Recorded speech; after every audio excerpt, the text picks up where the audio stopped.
Hello, everyone, and welcome again to this shit. This is Real Talkin It. I'm Titus. That's Joe. That's chat. We're here. We're gonna do more trivia. We're gonna play some more Mario, and I'm gonna get frustrated at the big idiots with the big block that hit me into the ground. That's the stream. That's what you're gonna get. Very blunt this season. This season is something special, is what it is. That's the word I would use. So we do the... No, we can't do that, because that has to stay. So this has to go first. Haha. But that doesn't work. Because then that'll move. Okay. Haha! I believe in you. I believe in you. I'm stupid. You underestimate me. Okay, Everyone loves sliding block puzzles. I don't. I'm done with these, man. Pokemon... Oh, wow. No, you did mess that up. Okay. Yeah, no, I legitimately messed it up. I was like, you've got it. And then you didn't got it. I did not get it. This is... I believe in you, I think, now. I'm not really sure. Because you were done. You were basically done with the puzzle, and then you messed it up. No, I wasn't. Yes, you were. No, I wasn't. You can't Yes, you were. Was I? Yes. Because you do this, and it's like, oh yeah, cool, yeah, neat. Oh, I'm so dumb. For some reason, I was like, oh, I have to do the second block. I was trying to play ahead of stream delay. I'm like, cool, you finished the puzzle, and then you I'm like, oh, the block will disappear, and then I can't move the other block. You don't need the other block, idiot. The green one pops up. Hi, hello, wizard. How are you? Oh, man. All right, we're off to a great start. Oh boy, let me tell you. It's 1 week since you looked at me. Yeah. Sorry, I was gonna do it myself, so I'm glad you did it for me. I hate myself. I mean, I've had a very fun 2 weeks insofar as Octopath Traveler 2 is out now, and that's like all that I've been doing for the last week. I guess it hasn't been 2 weeks. Tomorrow is week 1. I've been fairly busy with a lot of stuff, and last thing I streamed was Sea of Stars, and boy, do I wish I didn't do that. God damn, I want that game so much. Can you go investigate that little statue? Because I saw one before. Yeah, it says I can't do anything with it, I think. Is there like I haven't learned how to do it yet. It's a boulder?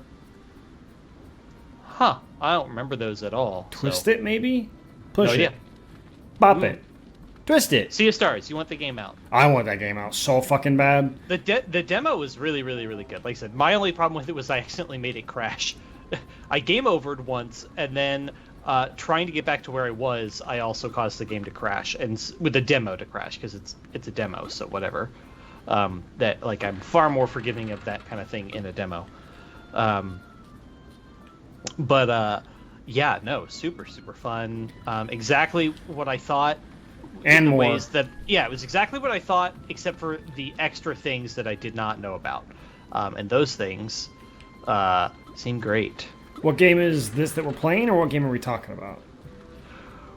We're playing Mario plus Rabbids. We're talking about Sea of Stars. Mario plus Rabbids Kingdom Battle, which is the first one, which we are very late to because the second one's been out for months. Yeah. So the one we're talking about is called Sea of Stars. It's really a love letter to the classic SNES RPG experience. RPG. They're trying to get away from JRPG, so you say just turn-based. We'll say turn-based RPG. Well, we were discussing this today about how some JRPG developers are like trying to maybe not use that term anymore just because it feels like it puts them in a box. But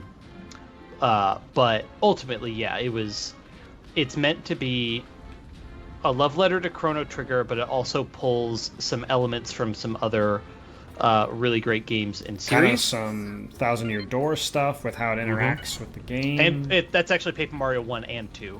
Yep. Thousand Year Door. But Thousand Year Door is the one I played the most recently. Yes. Oh, have you played the first one? I have. Oh, I didn't know that. Yeah. So basically the combat is very similar to Chrono Trigger insofar as it is turn-based, it is not random encounters, and the combat has positional elements. But it also has, as the throw to Paper Mario that they've talked about, and it's made by Sabotage Studios or Sabotage Games. Sabotage Games, yeah. And the combat also has like action commands, so like pressing a button with good timing to either guard or do extra damage. I'm really good at it and really bad at it at the same time. So it has that going for it, but then visually, it's definitely meant to evoke like Chrono Trigger and other sprite-based. Very Chrono Trigger-like with just how the art and the colors and everything pops. Yes, it is very bright. It is very. Yeah, God, it's so good. It's so good. Yes, it does. Wizard. It does take place on the same screen. You enter combat, and then all the enemies and all your allies hop into a position. Actually almost feels like the same transition, but smoother now that you're on a better system with more frame rate. Yes. So correct. It's just like you walk up to the little thing that's like freaking out or whatever it is, and all of a sudden it's like, boom, party comes out of your guy or lines up because they're following you, and then boom, the other enemies come out, and it's just like a snow. Yep. Which is what Chrono Trigger does. There's no transition screen in Chrono either. It's so good. And then in addition to that as well, they actually got, not for the entire soundtrack, but for a bunch of it, they actually got Yasunori Mitsuda. It's a couple tracks, though. Right? He did 10, and I think he did 10 areas with day-night themes, so it was closer to 20, depending on how you want to count it. Like 10 melodies and then 2 versions of each song. I'm so excited. And so Yasunori Mitsuda did, not all of, but a bunch of the soundtrack, which is super, super cool. And he also, if you didn't know he did that, he also has done a lot of work with the Xenoblade franchise, and he's done a couple other things, but those are the two he's most known for. Yeah, he's very good. I'm telling you, Cindy. I'm telling you. Did you go back and listen to the damn Mitsuda track that was in the demo? Oh, good. Cindy! My only problem with the track in the demo is the fucking seagull that's squawking the whole time. Oh yeah, because it just is. Let me listen to the track. Shut up about the seagull. So it wasn't in a place that you were supposed to really listen to music. there is a like 45-second tidbit that is on YouTube where they're kind of going through the coral region or whatever. I'm not yelling at you. I'm saying hello. I'm so glad to see you. But yeah, no. It's really, really good. There's a couple tracks on just like the game website too. You can just go listen to a few of them. I don't know if you can listen to the choral one, which I think at this point I really just kind of want to not see anymore. I kind of want to just. I played the demo. I know I'm gonna enjoy it. I think that's all I need. Yeah. The other thing that I really appreciate is it is a game they have stated. It's a game where you form a party, and they have stated there are, I think, at least 6 party members, but they are not showing. We haven't seen any of them. They are showing you the starting 3 that you begin the game with, and then they are not showing any of the other party members. Thank you. Which is really nice. So many games are like. I mean, I like getting some info so I can get hyped up, but also, like, in this case, they're just, whether it's spoilery or not. This is definitely something I have to come back to, because there's a lot of stuff that I'm not able to do right now. There's a block you can push in that big grid, but can you push it anywhere? It can't go anywhere. It'll stop right here, right? I can't push it past this block, I don't think. You can push onto the yellow. Well, there's a second block right here. Yeah. Whee! It is coming out in August. Yes, August. It was initially supposed to come out holiday last year, and then they delayed. So like August 29th or 20. I don't remember what day. August 29th or 23rd, one of the two. And it is coming out on Switch, Steam, and Switch, PC, and PS5. I believe it's PS4. Well, it would come out PS4, PS5. I don't think they're releasing standalone. They are not. No, yeah. Both those systems. Yes, and there is a demo right now I'm stupid. I'm just on Switch. They've stated there will be more demos on other platforms later this year, but for now there's a Switch demo for free.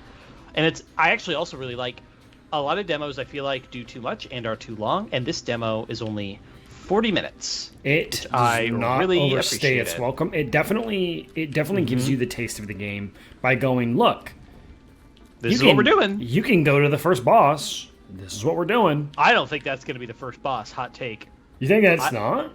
No, I don't think it's the first boss at all. I think that's going to be... I think that's not, like, far into the game, but I bet it's the second boss. I bet there's an early, like, tutorial dungeon boss. But I could be wrong. Fascinating. I could be wrong. Well, maybe, I guess.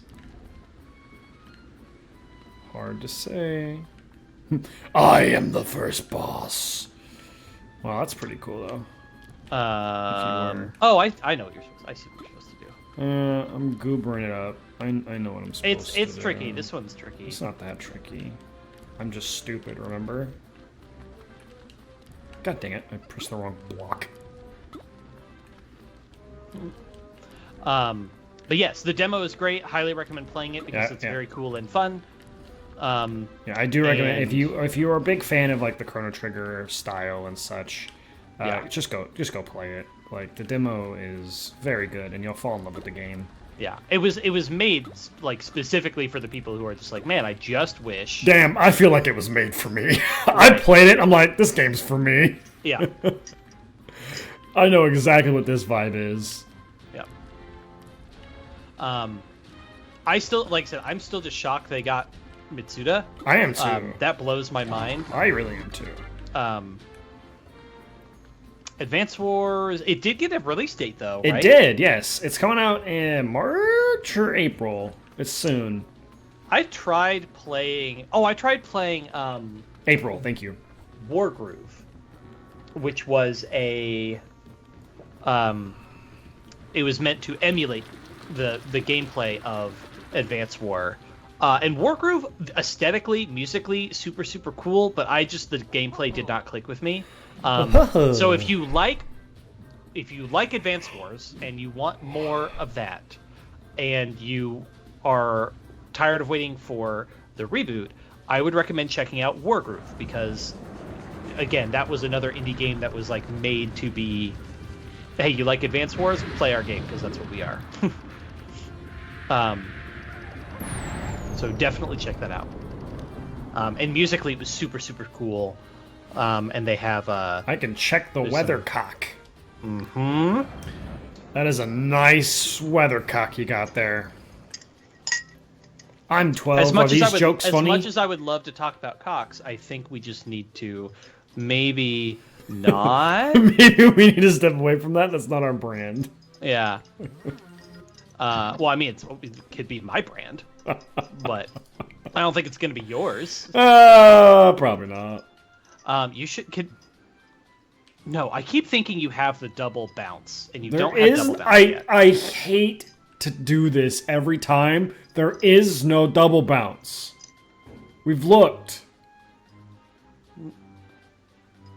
Wait. Can Luigi bounce off heroes twice? Yes.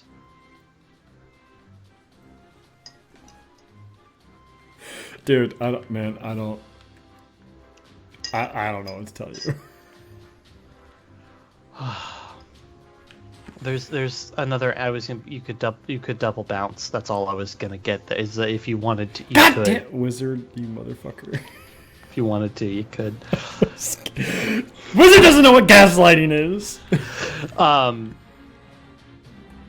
Gosh, play Sea of Stars. Yeah. Play Octopath Traveler 2. Holy shit, that game's so much fun. What am I doing? I'm done gaslighting, gaslighting, so I actually need to do stuff. I don't know if I want to do extra movement. Do I want to do extra movement and extra power right now? We have 1, 2, 3. You have a tendency to use a lot of those powers on turn 1, and then turn 2 or 3, you could totally be using them, but they're still on cooldown. I think you wait. I think one turn you just get set up. I think you try to kill that one enemy that's super close. 1, 2, 3, 4, 5. Because dash, dash, dash, shoot. should kill that one enemy that's close to you. This guy right here should die pretty quick. I don't want to get Luigi up there in the middle of battle, but... Well, can't he then turn around and run behind the blocks? So, yeah. Get behind full cover? So this is what I'm thinking I'm going to do here. We're going to take the Luigi, and we're going to do Luigi stuff. Ooh. Michael, that's fun. I've been... Whoa. Hey, we're all friends here. Put the gun away. You know, it's okay. I've been watching a Xenoblade 2 Let's Play that it's getting close to the end. It's getting there. And then I think I gotta take a break from Xenoblade Let's Plays. I have watched a lot over the last few months. But there's a thing I watch when I work out now. Is I have a couple Let's Plays going because I actually have been watching a little bit less of the Let's Play like while I work. I'm stupid. I hit the wrong weapon. I wanted to do the drone guy, and I'm just the sentry. Yeah, I'm just bad. Don't do Hero Sight though, because you're Cindy. Don't get him started, please. Don't get him started, Cindy. What are you doing to me? We are making content. When else am I gonna? This is the time. Cindy, why? I thought we were friends, man. It took us 20 minutes to come up with a title for the damn episode. It took us 2. I did it. It was a while. Also, Xenoblade 3 is very, very good. Have you played the others, or is this your first? Because. She told me you have played the others. She told me to shush on my own stream. Good. Xenoblade is an amazing series, and you should help me convince Titus to play, at the very least, one. I know one. So, my take after having played all 3 is simply, I think that Xenoblade 1 has the best vibes. Xenoblade 2 has the story that lives rent-free in my head the most. Like, it's the story that I find the most compelling and interesting to think about, even long after I've beaten the game. And then Xenoblade 3 has by far the best and tightest gameplay experience. The class changing and the job system and the combat are by far the best in 3 than they are in 1 and 2. But 1 and 2, like I said, have... Xenoblade 1 has the vibes that I just love so much. And then, like I said, 2 I find really, really compelling. I really... I just genuinely do really like 2. I feel like there's a lot of people who harsh on 2 a lot. I really like it. But I also recognize there's a ton of problems. Like, those problems are very real, but I like the game a lot anyways. If you go the other way, you can actually see one of the guys 100%. Towards I don't know how to directional. I need to avoid this thing. Oh, the tornado? Because it's going to go, straight this way. I have no idea where it's going. Yeah. Well, you pay attention to the cock. Oh, yeah. That's what it's trying to tell you, is where it's going to go. I mean, I assume you finished, too. You underestimate Cindy. Well, 2... The problem with 2 is that... Well, there are a few problems with 2. 2 is a game that really punishes a player who doesn't know how to play it, and also doesn't do a good enough job telling you how to play it. So this isn't me saying that you or anyone else is a bad player. It's a game where if you don't know the systems really deeply, it punishes you for not having that knowledge, but it also does a terrible job communicating that knowledge to you. And so you have to basically do a lot of your own research and do a lot of your own...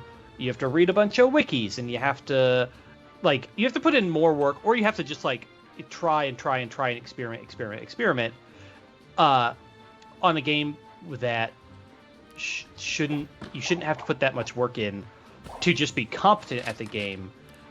And also, it's a game where if you don't have the full knowledge that the game wants you to have, it can really be harder than it should be to play. Not to mention field skills. That system is a neat idea. That's fun for about right an hour. In the path of that thing. Field skills are a fun idea, but like after an hour or two, they're fucking annoying. So yeah.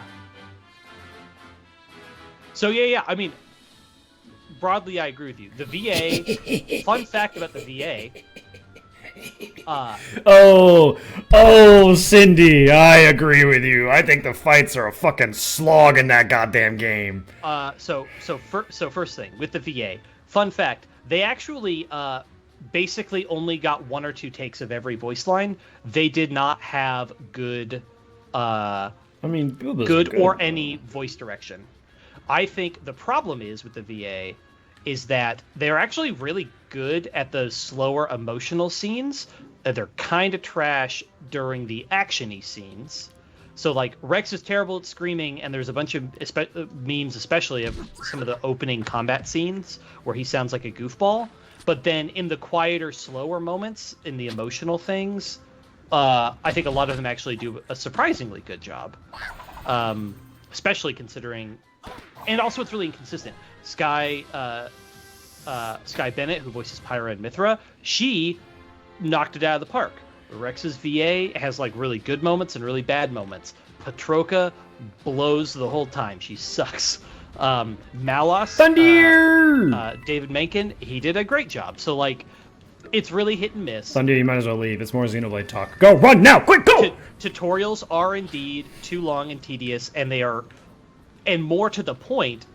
Unlike Xenoblade 3, they don't do a good enough job teaching you how to play the game. Nope. Xenoblade 3 has pretty invasive tutorials, but they actually do a really good job of introducing the systems for you in a way that's very, very good. As for the art and the fan service, yes. He needs to, Cindy, he does need to play 1 first. That's the deal. He does need to play Xenoblade 1 That whole first. ending part wouldn't make any sense to me of why the fuck they're fighting each other. Yeah, I already had to basically kind of spoil a little bit just at the end of 2 because he played 2 first because it has anime boobs. Also, yeah, 2, the other thing is that tonally it's all over the place because you have Mithra is like a 9.5 out of 10. 2 has these like fan servicey comedy moments, some of which are funny, some of which try to be funny but really kind of aren't. And then it also has these like deep emotional moments, and so the tone of 2 is all over the place. That's the thing that 3 does really well, is they really consistently strike this like somber tone through the whole game, and while they have fun, happy moments, thank you, Wizard. I appreciate. They're way more chill. I don't know why 1 would be annoying for Titus. I think he would. He has commented how when he briefly saw gameplay of the game without knowing what it was. So first, funny story. Really good. So here's a fun story. Okay, it was a summer break in college, and I saw Xenoblade, and I was like, oh, well, Joe has a Wii and wants to play some games. Hey, Joe, play that game. So he ended up buying it. Spoilers is kind of how like him and his husband have bonded, but he bought it at $50. That game now on the Wii is like $180 to get. Yeah, I do have the Wii. It's very expensive. Yes. And then so fast forward, it was like two or 3 years ago. No, it was right. It was right after COVID. I was going to go pick up the game from our local game store because I was supporting them because they gave me the collection edition of Persona 5 Royal right when COVID started. So I was going to go support the local game store, and they have games up on the TVs and stuff. I'm like, this game looks kind of cool. What the fuck is this? I can't. Oh my god, that says Shulk. Fuck! I just said Xenoblade looks cool.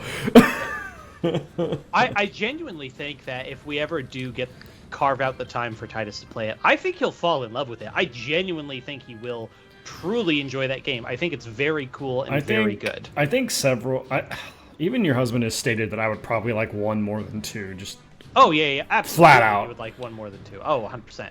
Like I said, I think all of the games have their merits in different ways. Oh, this is reaching area. I hate these ones. So this is where what you want to do is you bounce off of bounce off of one of them so that you can jump across the gap and cut the corner. Well, yeah. But I can't have my guys die. You just gotta reach the area. But they're gonna die.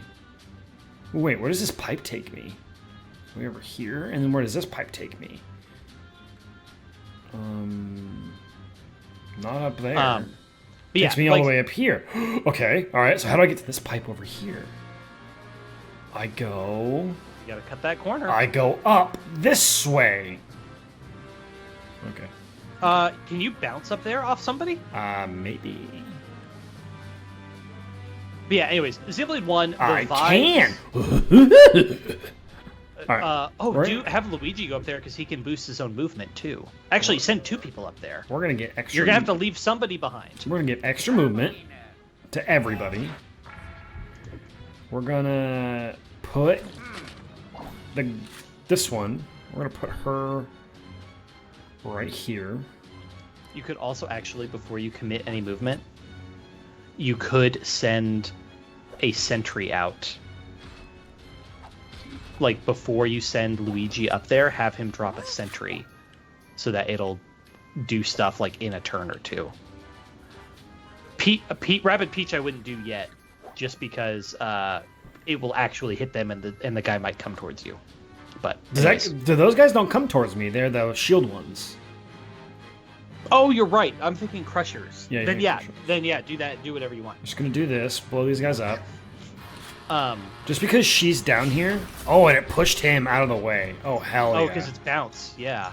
And it almost killed the other one. Crap. Yeah, Cindy, like, for me, Xenoblade 1 Colony 9 at, like, 2 p.m. in the afternoon, the lighting and the colors and the grass and the brown buildings and the music with the, like, simple guitar and, like, that is, like, my favorite place to be in gaming. You shut up, you.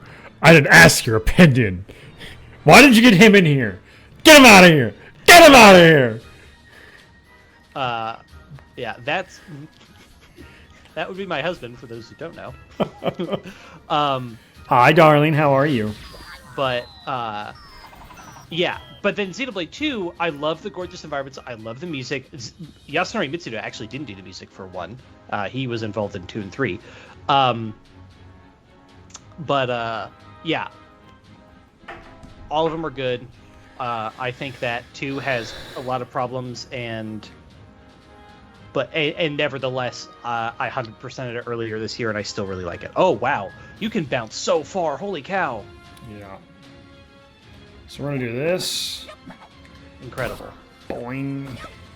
And we're going to shoot him. That'll kill him. Bam! Get out of here. Yeah. I think Titus will play Xenoblade. I wouldn't even be shocked if he got to it this year somehow. I don't even have to buy it. I could just borrow it. You absolutely could. I finished my 100% playthrough like a month ago. Don't even also, have to buy yeah, Cindy, I 100%ed Definitive Edition over the holidays, basically. Including every single quest.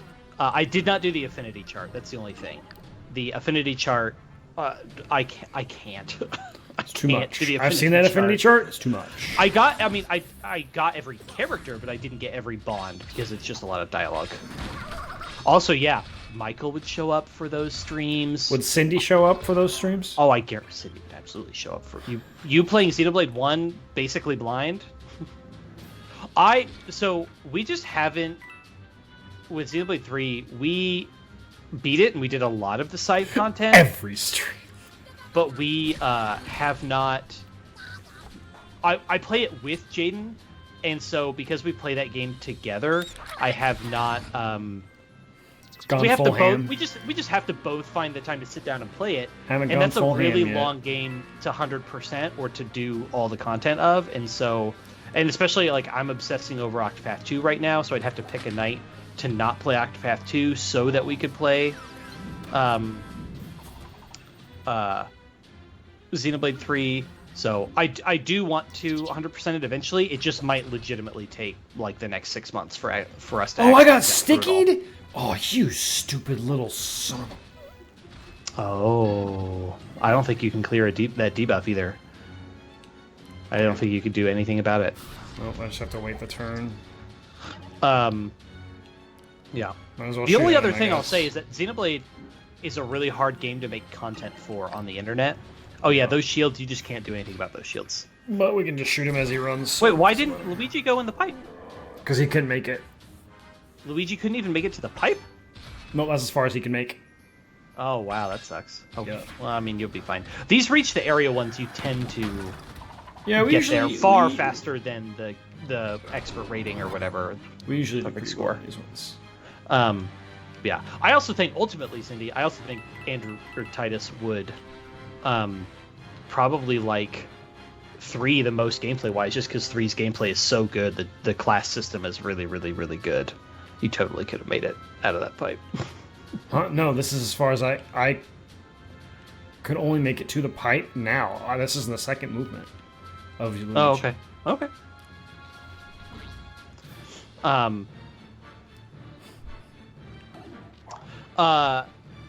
Yeah, Cindy, that's actually one of the things we did wind up bumping into is we determined that we were going to be we were already decently overleveled, so we actually basically did all the end of the game in one big chunk because we didn't want to be crazy overleveled for the end of the game, since if you didn't know, you can continue to play after you beat the boss, so like it doesn't reset or anything. So I would definitely recommend at some point finding the time, finish the story, and then work on all the side content. It doesn't punish you at all.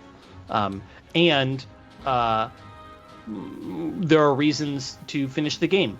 There are reasons that having the game finished is good. I won't say anything else. I mean, that's fine.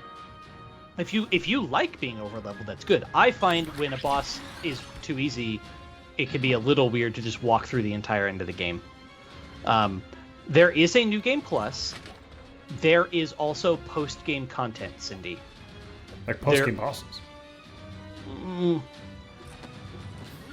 If you haven't seen what it is, I will just advise you to go beat the story. There are 7. There are 7 she's chapters. Almost done. The 7th chapter is a gauntlet. It is just a lot. Yes, Cindy. I don't know exactly where you are in chapter 6. I'm speculating based on what you're saying. You're probably like near the end of chapter 6 and just sort of like waiting on an objective. Honestly, I would just say, just go beat it. Like, you will trust me. Trust me. Just go beat the game, and then you can finish it. There is a new game plus, but yes. Yep. Just go finish it. I won't say anything more because you'll see. You'll see. But yeah, beat the game and then go work on this stuff. The end game stuff is very good. You should be able to pop into the next pipe, by the way. You should just be able to chain pipes together. Oh. Luigi can't make it there. Oh, different pipe. Sorry. I thought you were going straight across, but that would be wrong. Nope. Oh, we killed him. That's great, though. You're gonna cry more. That's all I'll say. You're not done crying yet. Oh, but It's very good, but you're gonna cry some more. I am bad at this game. But yes. Yes. Let's see. What else? Octopath 2 is great. I can talk about that game instead. I know. Never. But yeah, just keep working on him on Definitive Edition. He can borrow it from me. I've had my I like I said 100%ed it, so I don't need it anymore.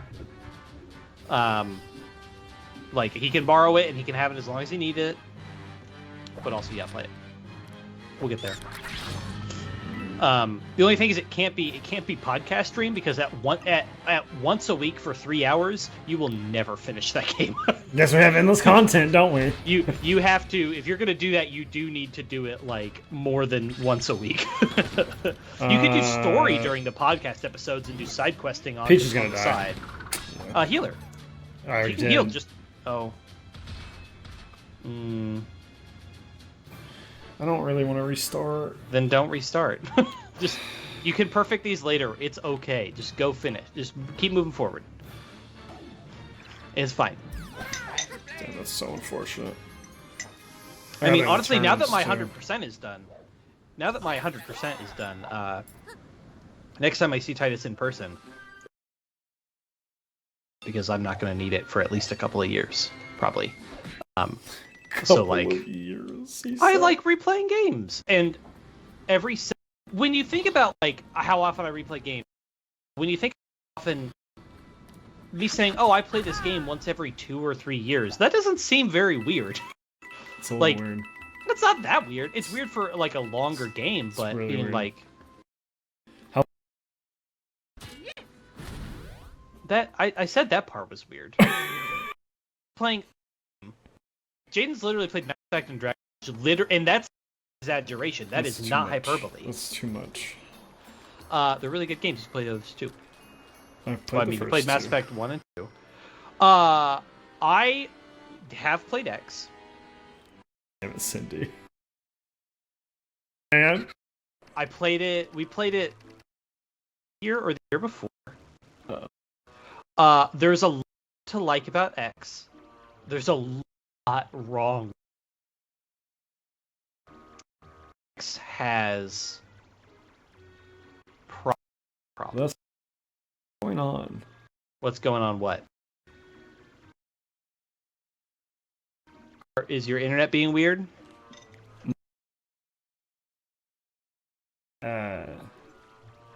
XSplit is being. It's choppy for me. I wasn't gonna say anything, but it's kind of choppy. It's XSplit itself. XSplit's. I wonder if it's the snow particles. It actually could be. So, hurry up and just get through this scene. Basically.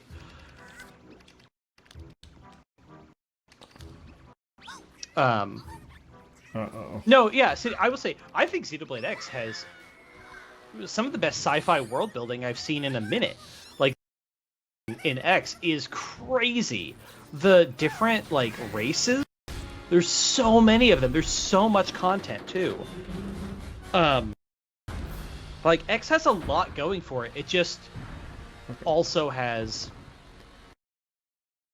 a host of problems. This is what I've talked about. I've talked about before. There are not balanced very well, and there are games that are balanced really well. Xenoblade X. Daddy issues to repress. Xenoblade X is just not a balanced game. Okay, there we go. Like, there's just actual problems where the game just isn't. This doesn't, like, do. West, by the way, is literally level 50 enemies. Like, what are you do? Why is it's very strange. Why is it doing this? I don't understand. The classes are cool. Way too many party members, but as I understand it, they were like DLC in Japan. But then the Western release of the game, they're just like, oh, all 12 extra party members, you can just get them. That ends up being super weird because you have members that are about. That is strange, and why. Brother in Christ. I'm getting really annoyed. You could real quick castle and see if it's still a problem at Peach's castle. Because you can just come back to this level whenever you want. And if the problem goes away, somehow the snow. I doubt it would be. That's so weird if it was. And if it's not the snow, I don't know what to do. If that's not the issue, then I. Oh, it's not. It's still happening. Doing this. Now I'm getting frustrated. Do you need recording? It's the two. I hate doing that. It sucks. So I mean, I know. I'll probably have to. Stick around, I promise, but I restart and see if that stops everything. If you're watching on YouTube, editing magic. We'll be. I'm not gonna do that. Editing magic. And we're back. You saw nothing. Nothing happened. It has. So what I thought about it though, I was sitting there I'm like, I think it's been like maybe 3 weeks since I've restarted my computer. Oh, I have to restart mine all the time because mine has a. Sorry, I held this up wrong. Mine has a memory leak problem, so I have to restart mine every like 3 days. Yeah. I have my Wi-Fi USB Wi-Fi router. The driver has a memory leak, and so if I don't restart my computer like every 3 days, it slows down to a crawl and like stops functioning. Okay. Oh, is it still happening? No. Oh, okay. No, we just don't have music. What? We don't have game audio? Yeah. Oh. Like the Switch doesn't have the game audio? What the fuck? What the frick?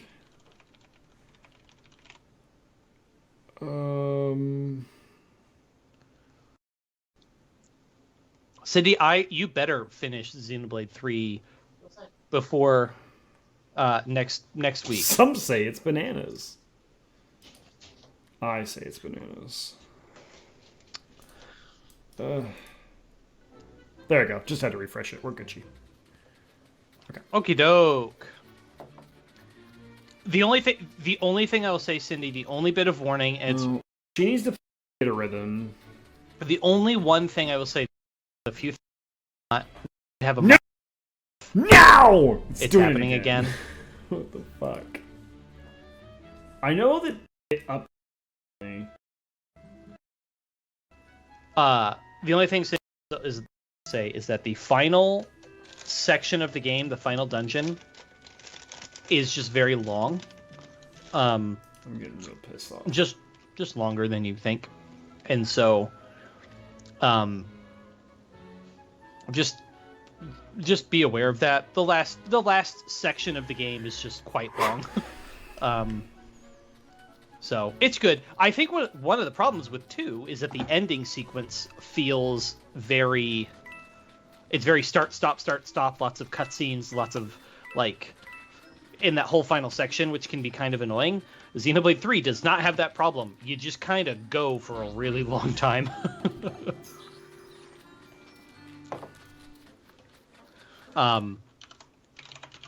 It's one of the only times I think Xenoblade 3 has any pacing issues, is it does feel like it drags on just a little longer than I'd like. It's still a delight. It's still a great game.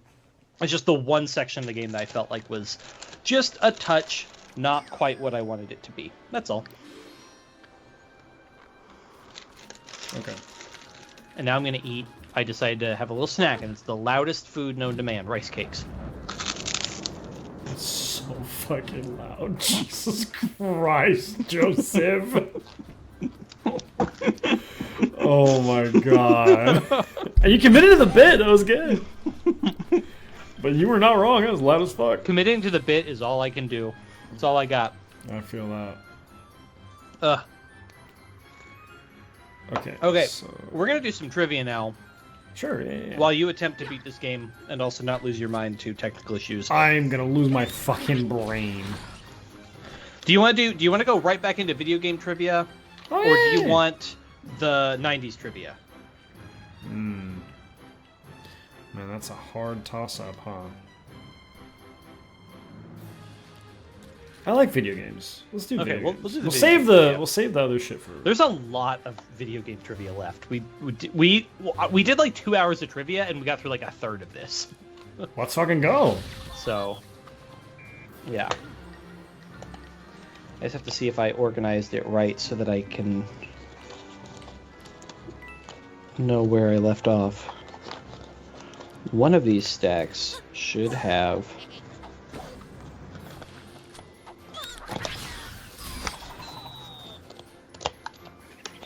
It does look like it's cleared up for the most part now. Oh, shit.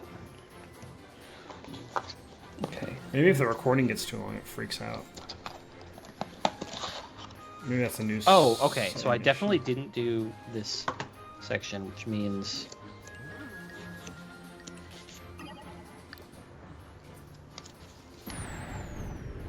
Oh, I didn't even see that was there! The tornado? Yeah, we're just gonna restart. Do it. I didn't even see it. Okay, I think this is right. There's so many questions, it's entirely possible I just, like, missed some. We'll see. I thought I stacked these up in such a way that they would be... There, now I can see the tornado. Thanks, game! I really appreciate that. Man. Very obvious. Ugh.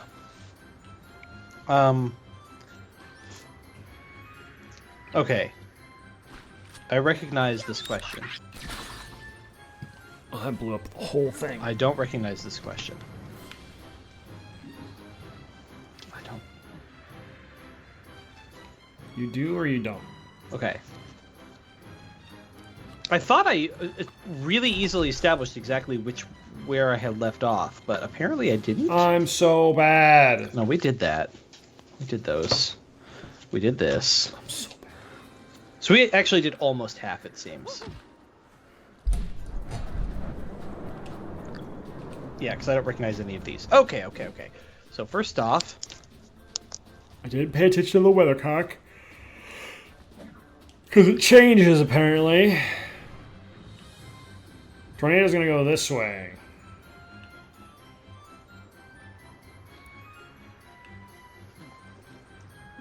Okay. No, not enough. What is the name of the main antagonist and final boss of Altered Beast? I haven't even heard of this. That's a Sega game, isn't it? I have not heard of this at all. I'm pretty sure it's a Sega game. And I don't know. Michael, Titus didn't die at all, but Stream did die once. Stream did die. It's Neff. I don't think either of us would have known that. Yeah, but quick Google, I'm pretty sure Altered Beast is a Sega game.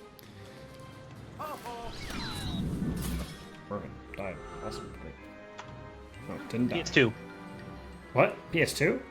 Oh, wait, no, Sega. But then, why did it say PS2? Did they, like, port it or something? Maybe. Oh, it's a 1988 beat-em-up game made by Sega, set in ancient Greece. Yeah! And it looks like it stars a bunch of proto-furries. Kinda, yes. You can basically turn into one of them for a second or whatever, and you get, you know, so you get superpowers. You can download it for your phone. Oh my god, that's what I want.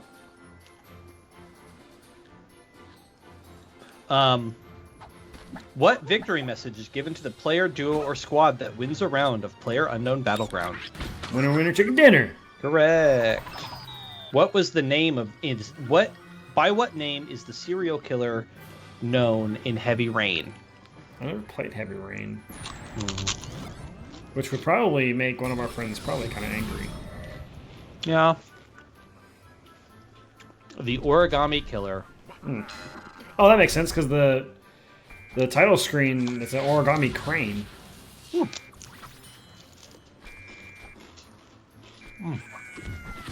Jesus Christ, leave Luigi alone.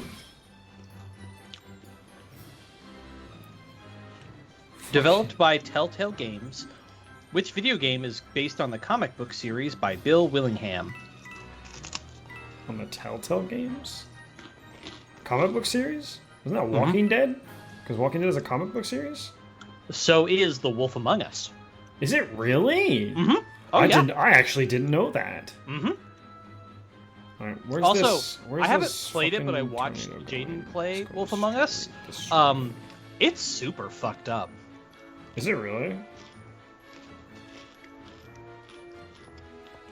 So the loose premise is that you are fairy tale creatures living in the real world. That's you play the big bad wolf, who is a wolf man, and he's a detective trying to solve a string of murders of fairy tale characters. But like, there's murder, there's abusive relationships, there's drug overdoses, there's prostitutes, there's all sorts of stuff, and they're like in hiding, having had to flee their world. As far as I'm aware, the games did not get far enough in the story to elaborate on that any further, because the graphic novels, there's like a lot of them. But the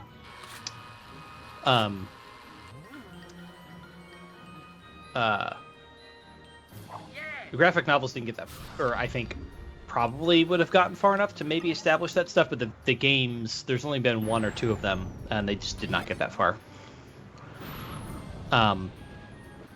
It's really interesting. The gameplay is really, it's that Telltale style, which is very different, of course, from any other video game out there. Yeah, they did. But it's good. Whoa, he hit his own guy? What the shit? I mean, he does AoE damage. And just also he has a bounce weapon, so. He's frozen. Why does he get to do anything? This game is butt cheeks. Frozen does different. It doesn't do what you think it does. It still lets you move, but it doesn't. It's something else. I can't remember what it is. I mean, he was able to attack. I don't see what it could do differently. I think it might just set your accuracy lower or something. Unsure.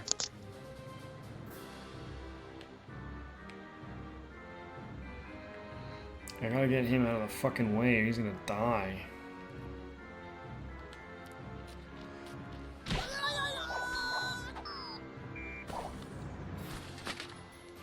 Jeez Louise. Who is the voice of Duke Nukem? Oh, I don't know. The voice of Duke Nukem? Mm-hmm. I feel like I should probably know this, but I didn't know it. I don't know the name if I did, so John St. John. yeah, no. Probably never would have got that. What character gives the player tutorials in Candy Crush Saga? What player? What character? What character? I don't think you've played Candy Crush either. I've played Candy Crush, but not for years. Not for like 10 years, probably. I don't fucking know. I have no idea. Mr. Toffee. Sure. Yeah. I agree. With more than 80 million copies sold, what was the best-selling game on the Nintendo Wii? Wii Sports? Mm-hmm. There was Mario Kart, though. There was a Mario Kart 7 for the Wii? Or was it 6? It was 7. 7 was DS, I think. Or 3DS. So was it... Well, wait, no. Yeah, because 8 was the Wii U. Yeah. So I think 7 was DS or 3DS. Well, but no. Mario Kart 7 was the one with the wheel. Yeah, for Wii. Which is how I preferred to play, and people thought I was insane. I was like, I like it more. It's what it's supposed to do. Mm-hmm. That's why they made it. Mm-hmm. Thank God. Oh, you're Mario right. Kart Wii, not Mario Kart 7. Oh, yeah.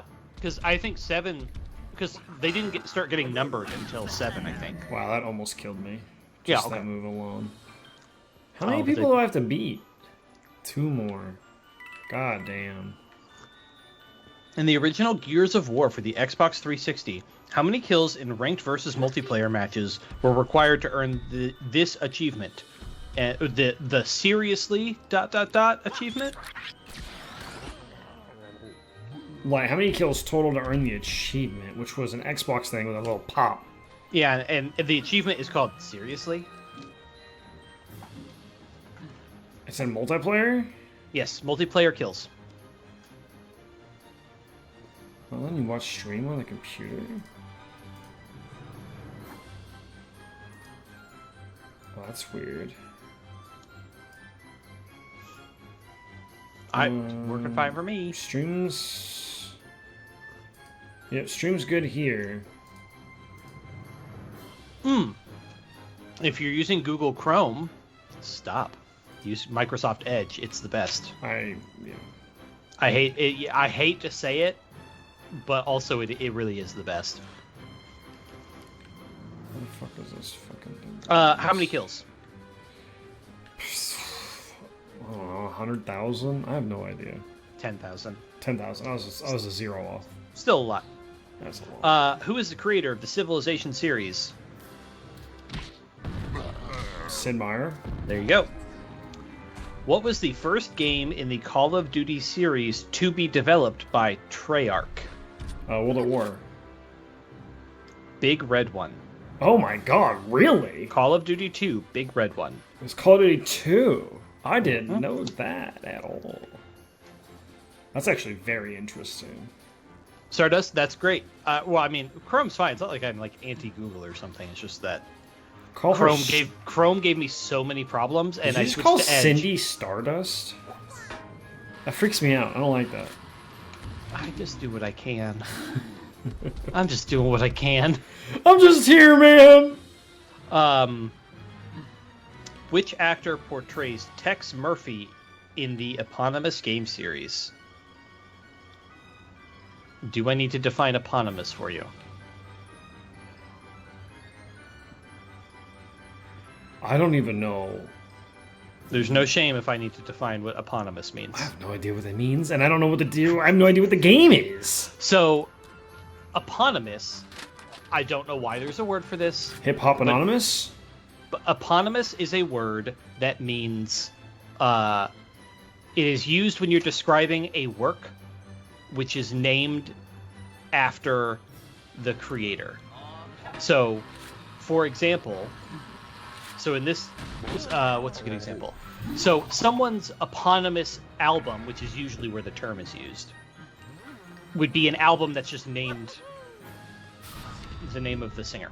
So if Eminem released an album called Eminem, like, that's fine, but it would be really confusing if you had to say Eminem's album Eminem every time. So you just say his eponymous album. I've literally never heard that term, and I've been alive for 31 years. That's fine. It's usually referred to, it's usually just for music albums, but it's for any work where the name of the work is the name of the creator. Usually it's a musical album. He just killed both those dudes. Oh, that's a restart. That's a restart. Yep. This map sucks. This is not fun. It's real.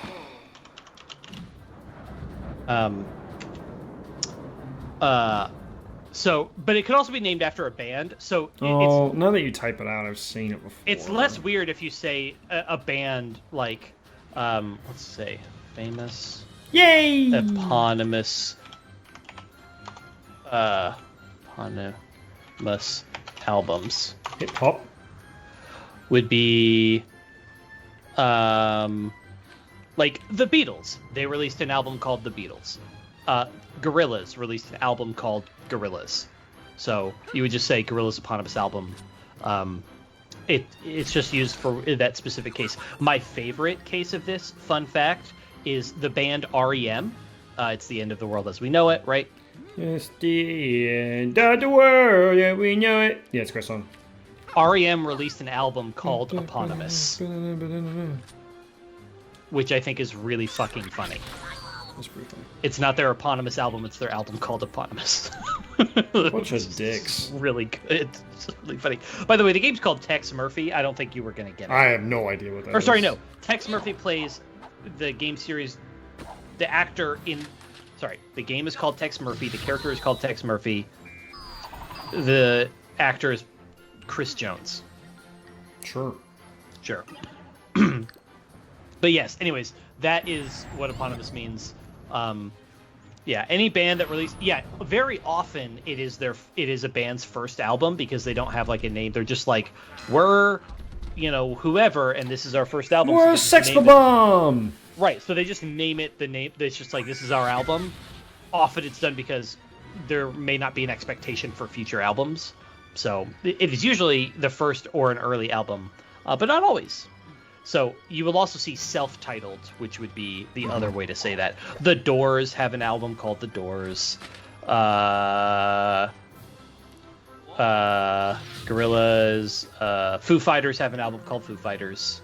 It's their debut album, right? Sure. You tell me. The Clash, Led Zeppelin, Metallica, Weezer, all have albums that are just called the band name. I don't. But it's a really fun one. I don't think Metallica has an album. 17 classic self-titled albums, and Metallica is their.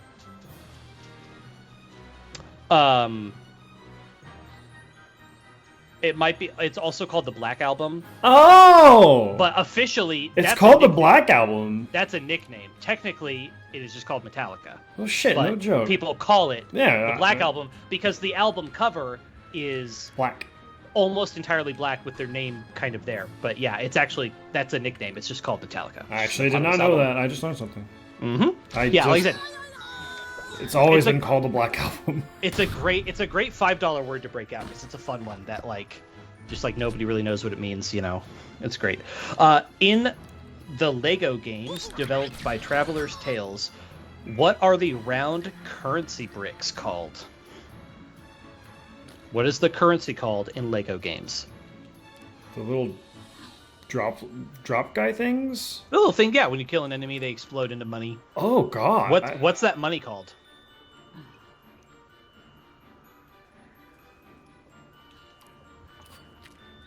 I don't know.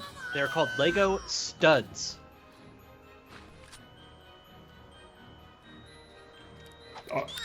That's clever. Since his first appearance in the 1992 game Kirby's Dream Land, who has been Kirby's archenemy? DDD? Or is it Meta Knight? You will refer to His Royal Majesty as... The King DDD! Just King. You don't need the article, but yes, King DDD. You refer to His Royal Majesty as... Okay, so... That's pretty funny. You're going to roll your eyes, but in Dragon Age Inquisition... God damn it. There is a character who... Is Thundir still here? Thundir, help! His name is the Iron Bull, and at one point you walk up to him and you say, "Hey, Iron Bull," and he's like, No. The Iron Bull. The is important. And, it's mostly a joke, and for most of the game, you don't actually call him the Iron Bull every time. Are you fucking on me, game? You literally landed in the spot that the dude was in, and you didn't hit him. Oh, sorry. Are you for real? Is this game actually a thing? You're fine. Everybody's still alive, right? I just took 100 damage because... Yeah. And then this bitch didn't die and ended up healing himself. So dash and heal. You got this. You got this. That is the dumbest shit ever. I hate... Literally landed right here, the corner of the fuck... It's right here. It's like, nah. What? Oh, the ice means you can't use Yeah, I could see that, Joseph. Thank you. Oh, I didn't notice. Anyways, one character, though, in the game does take it seriously, and so in literally am I raped? In every single line of dialogue, even it's like, he's just died, he's like, the Iron Bull! And it's really funny, because he has the article thing pointed out, and he asks him about it, but then, yeah, he will always use the article every single time, which is just really funny. In BioShock Infinite, which character has made his fortune from selling plagiarized songs of the 20th century obtained through tears in dimensional space and time?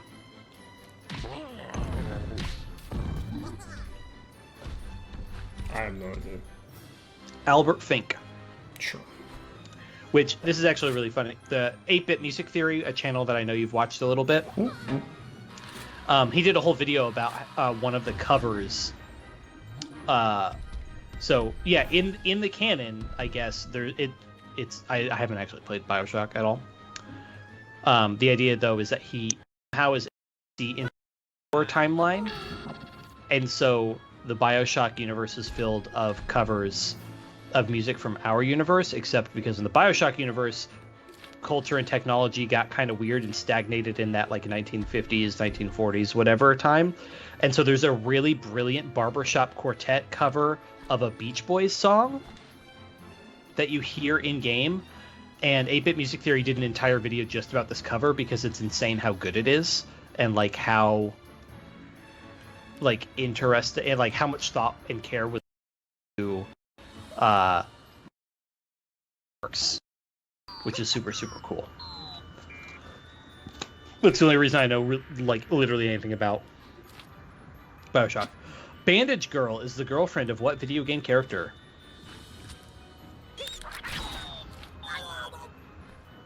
Bandage Girl? Yes. You know of this game. I think you've played it, though I don't know for sure. It sounds so familiar to me. It's... Yep. This is going to be one of those things where I'm like, really? Yeah, I mean, yeah. Bandage Girl. She's pink.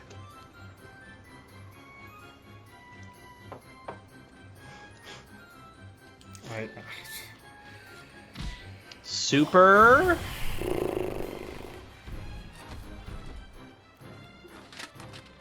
Is it Super Meat Boy? It is Meat Boy.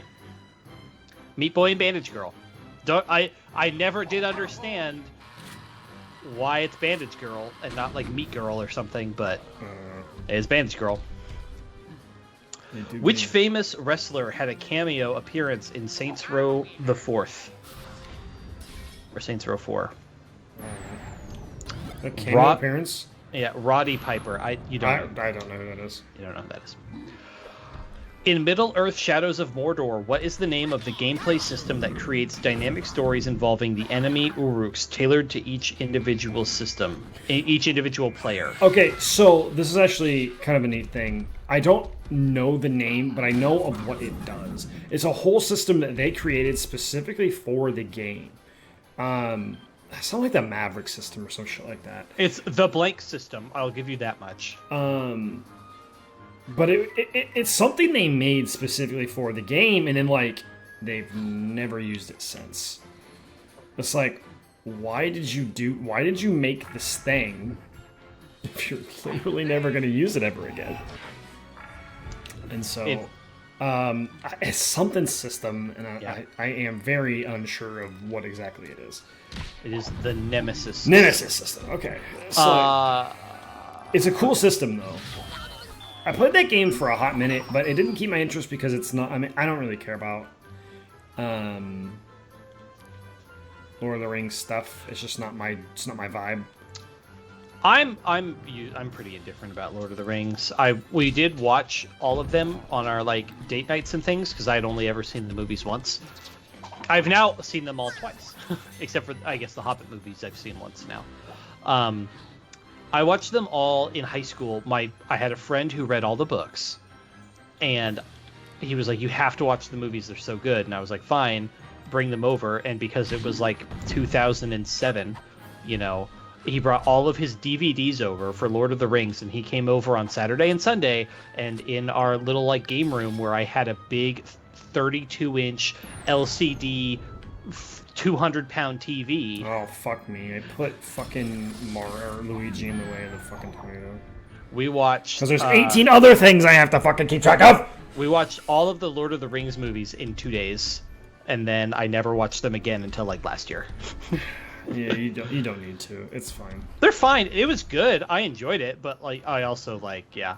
I see why they were big for an entire generation of people, especially for a very long time when there really wasn't anything else like it.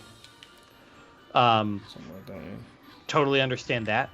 But yeah. Oh, you can jump off Luigi too if you need to. Yeah. I'm gonna move if it I don't know if it helps you at all, but like. In the Animal Crossing series, which greedy character upgrades your home? Tom Nook? Yes. Replacing Tiger Woods, which golfer became the new title athlete of the PGA Tour Series video game series in 2015? How well do you know your pro golfers? I don't. Rory McIlroy. Oh, I do know that name. Oh, I did not. Yeah. Which game in the Gex series was the first to be a 3D title? Gex 3D. Gex Enter the Gecko. I don't fucking know. You never I only played the first one. Oh, I only played Enter the Gecko. Oh, interesting. Because I never owned it, but friends of ours did. Oh. Or friends of my mom, like my mom's friends' kids, who I was like kind of friends with. You know that situation. Yeah. Never they played had a Gex game. Damn. I would like to revisit it someday because I don't even remember what the gameplay was. Like, it's been so long, I don't even remember like what genre of game they are. It's a platformer. Was it a puzzle platformer? Mm-hmm. Yeah. Well, still, I just like one of these days I do want to revisit the series because like I definitely have fond memories of it. I'm sure, as I was saying about that other thing too, I'm sure many proto furries had their awakening with Gex. I mean, But maybe. anthropomorphic animals. All right, we're on to stack 2, by the way. We finally hit the halfway point. I did not do so well in that part. Which video game character sets out to free the Gobos from Baron Dante? The Gobos? Yeah. Is this a fucking game I would know? What the fuck is a Gobbo? Oh, I recognize this. I did not play this game, but I think I saw this cover at fucking Blockbuster. The Gobos? Like, I do not know this, but then I saw this cover and I'm like, I've seen this before. It's like a fucking Glover thing? Like, what the fuck? So the character is named Croc. Oh, it's the goddamn, like, platformer You would have maybe game. played this because it's a PlayStation game. Yeah. Where's stream chat? Where's stream chat? I'll put it in stream chat. I definitely had a memory when I saw this picture. I'm like, I've seen this picture before. Yeah, I know. I know what this you're is. talking about. I've never played it. I probably really wanted to. But Croc, Legend of the Gobos. Legend of the Gobos. What a fucking name, dude. Simpler times. Which rival to Phoenix Wright appeared in spin-off games from the Ace Attorney series in 2009 and 2011 for the Nintendo DS? I know you're also not very familiar with Phoenix Wright, so... No, that's an Ace Attorney game? Is that what you're saying? Yeah. It's a rival to Phoenix Wright who was in spin-off games. Fuck me, I didn't get the 40%. I'm dead now. So do you know Phoenix Wright's main rival? No, I have no idea. Miles Edgeworth. Nope, I don't play any Phoenix Wright games at all. Okay. Originally announced... Fucking, of course. Of course, yep. Mm-hmm. Yeah, sure. I'm very much not a fan of the stage hazard stuff. I don't. It's I not don't very. like the tornadoes. It's I don't not like very the tornadoes direct at on all. like the whole path. It's like it's 2 blocks wide, but is it actually? It's He one just of died those too. things where I wish they would just tell you. I what- just want a tiled path. Yeah, like I understand why they don't want to do that because it feels like it's telling you too much. But it's so ambiguous. And then if they're on the But I fucking kinda just edge, wish that if they're on the edge, it doesn't hit them. Doesn't make I know. sense. I agree. I'm on the page of if you're supposed to have a way to know, then just tell me. Yes. Just tell me what it is. This just makes this way more Just have frustrating. a forecast because yeah, it's annoying. I agree. Okay. Originally announced at the 2009 E3 conference and released on the PlayStation 4 in 2016, in which game does the player interact with a strange creature named Trico? Oh, this is The Last Guardian. It is The Last Guardian. Okay, created by Lucas Pope, which 2013 video game is set at the border of the fictional country of Arstotzka.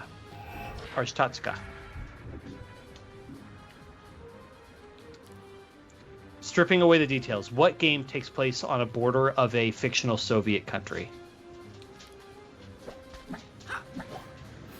Command and Conquer? I don't think I know. Papers, Please. Oh, I never actually played that. I haven't played it, but Papers, Please is literally all about like looking at people's passports and stuff at the border of a fictional Soviet country. I've heard it's really enjoyable. Oh, it's supposed to be super good. I've never played it, but it's supposed to be super good. First released in 2017, which virtual reality game is based on the animated series Rick and Morty? Oh. Well, it's like the Office game thing? What the fuck is it called? No, not that game. That's called like Beginner's Guide or something. Yeah, right? I thought that had Rick and Morty in it. It has Justin Roiland in it. Oh. Is it Rick and Morty? Is it the Rec Room then? It's called Virtual Reality. Also, see if I can take off my sweater while keeping my headphones on. Great. Go me. Reality, huh? Virtual Reality. Yeah, no Yeah, idea. Beginner's Guide had Justin Roiland basically doing the Rick and Morty voices. And now Justin Roiland is a problem. Yeah. In Stardew Valley, which purple-haired romanceable character owns a pet guinea pig named David Jr. and plays the flute? I don't know all of their names. It's Margaret? I don't know. No, Abigail. Abigail, whatever. In Dead Rising, the influential Zombie Genocider achievement had the player kill how many zombies, the number being equivalent to the population of the game's setting of Willamette, Colorado? 565,000. 53,594. Again, off by a 0. Okay. Devastated by sandstorms, which city is the setting for Spec Ops: The Line?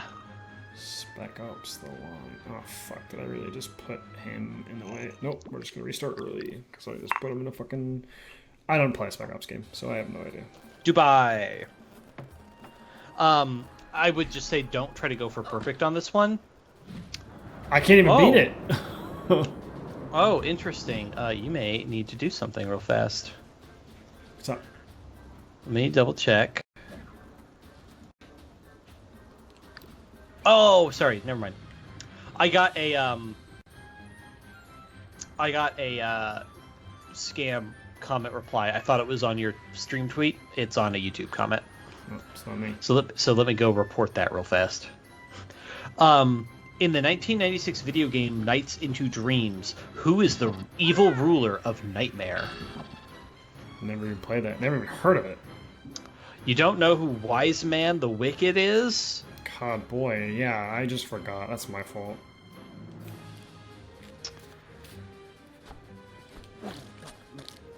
Oh, gosh. Yeah, I got one of those. Hey, you've won something. Yeah, you gotta report those fucking things. It's real bad. It's really bad right now. I don't know why they haven't figured it out yet. This feels like it shouldn't be that hard. This feels like it should not be that hard. Right now, during this problem, just flag every fucking thing. Nobody is running actual sweepstakes in YouTube comments right now. Fuck them. If it says you have won something or text me at whatever number, get them out of here. Just flag every single comment that looks like that. But the problem is, people do it because people fall for it. Shit's easy. It's like, wow, you're fucking intelligent. It's really bad. But yeah, okay. In the 2016 game Doom, what form of energy is being siphoned from hell by the UAC?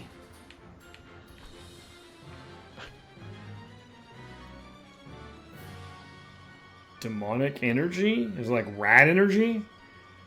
Argent energy or Argent energy. Sure, yeah, huh?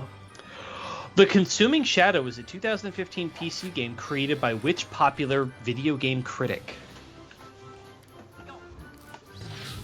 The Escapist? What's his name? Zero Punctuation? That's the Escapist is the magazine he works for. Zero Punctuation is the show he runs. I don't know his name! Ben Yahtzee Crawshaw. Oh, Yahtzee! That's right, Yahtzee. that's right. Yep, The Escapist is a magazine that he works for. Zero Punctuation is the series that he runs. That's really funny. Which American filmmaker served as a writer in his 2002 collaboration with Suda51 on Lollipop Chainsaw? There was a lot of words there, excuse me? Which American filmmaker served as a writer in his 2012 collaboration with Suda51 on Lollipop Chainsaw?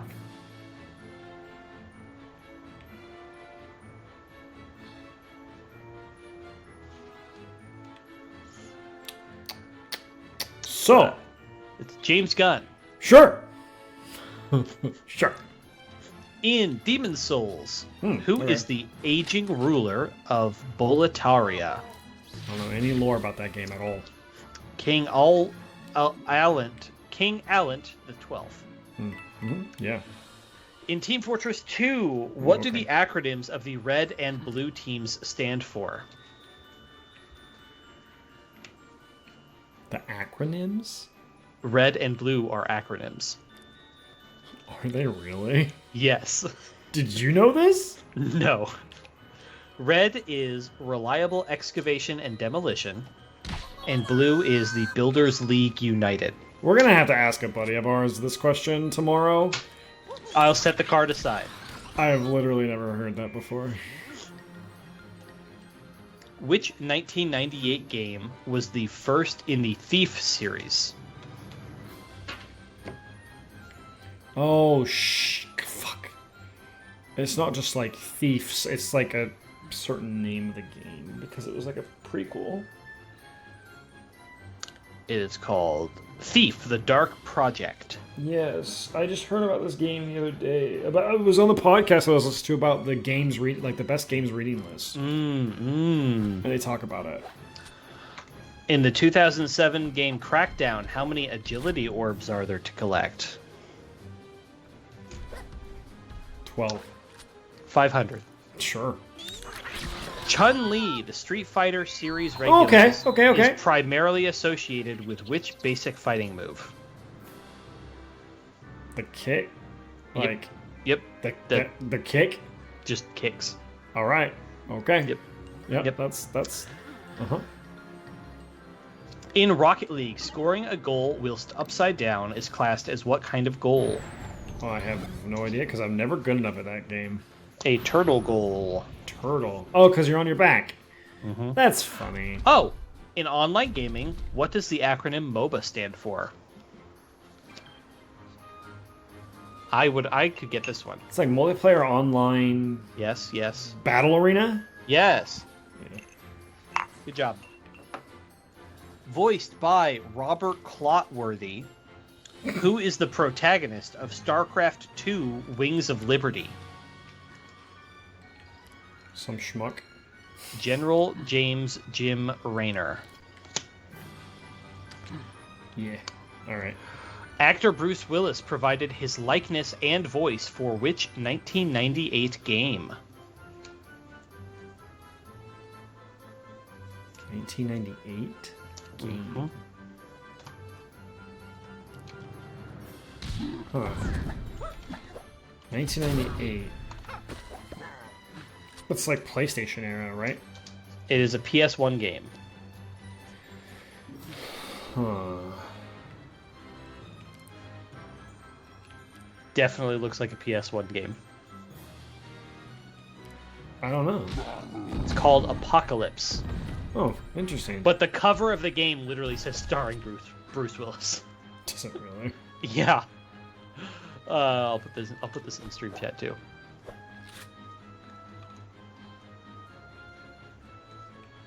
Yep. Okay. What is the name of DJ in Burnout Paradise? Of the DJ? Yeah. Familiar with Burnout Paradise? Not for years. DJ Atomica. Sure. In which 2018 video game does player character Madeline try to climb a mountain despite being hindered by a dark version of herself? Oh my god, that fucking tornado put them like right next to me. That's pretty cool. I like this game a lot. Oh, he inked, though. Well, one of them inked. Wow. That was a pretty good turn. Uh, I mean, there's a lot to deal with, but, like... You got some stuff. In which 2018 video game does player character Madeline... version of themselves? Player character Madeline try to climb a mountain despite being hindered by a dark version of herself. 2018. You should know this. I probably should. Because it sounds really familiar. Character about a girl, a game about a girl climbing a mountain.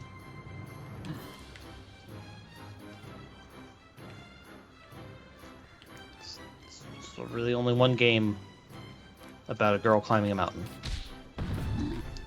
The problem is, when I'm trying to focus on other stuff, it's very hard to think about shit like that. You really should know this one. I probably should. A dark version of herself? That is the least important detail. But it's a girl climbing a mountain? Yeah. There's one popular video game about a girl climbing a mountain, dude. Did I play this game? You know it. I don't know if you played it, but you know it. And she does special jump tricks?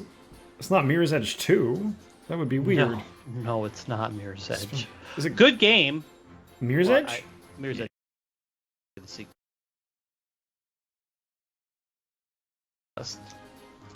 Fuck. I'm gonna feel so bad when I don't fucking know it too. You should already feel bad. I do. With beautiful music.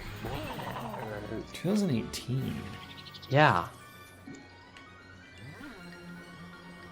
Journey was like 2016. It's also not about. Well, it's kind of about climbing a mountain. Though it doesn't star a woman or a girl. Yeah, they're just an entity-like thing. No, they're just a person. I really am drawing a blank. It's Celeste. It is Celeste, isn't it? Yep. I recommended that game to a friend of mine. I'm like, I know you know this game. I feel very dumb. All right, moving on from that. First appearing in Skylanders Spyro's Adventure, who is the archenemy of the Skylanders? My brother-in-law loves some goddamn Skylanders. Like, big time. Who? Your brother-in-law's brothers-in-law? I would all consider far too old for Skylanders. He was 10 when I was dating my wife. I mean, to be clear, my brother-in-law is 13, so like, I'm just saying. Yeah. I didn't know I didn't know one of her siblings was that young. I thought they were all a little older. He just graduated college. She graduated college, though? I still feel like Skylanders is later than that, but I guess not. It's Chaos spelled with a K. Yeah, fucking clever. Yeah. In the MMORPG game World of Warcraft, who takes over from Arthas as the new Lich King?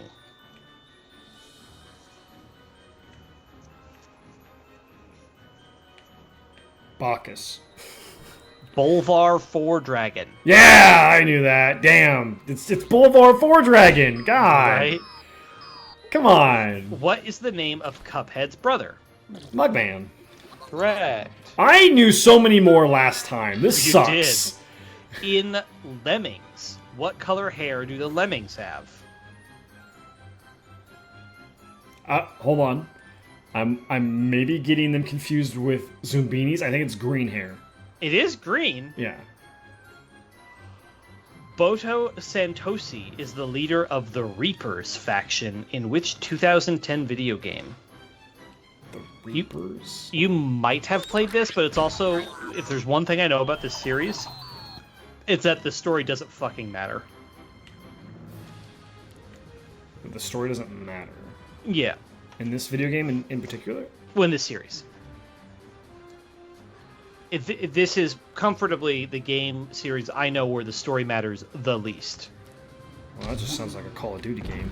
No, less than that.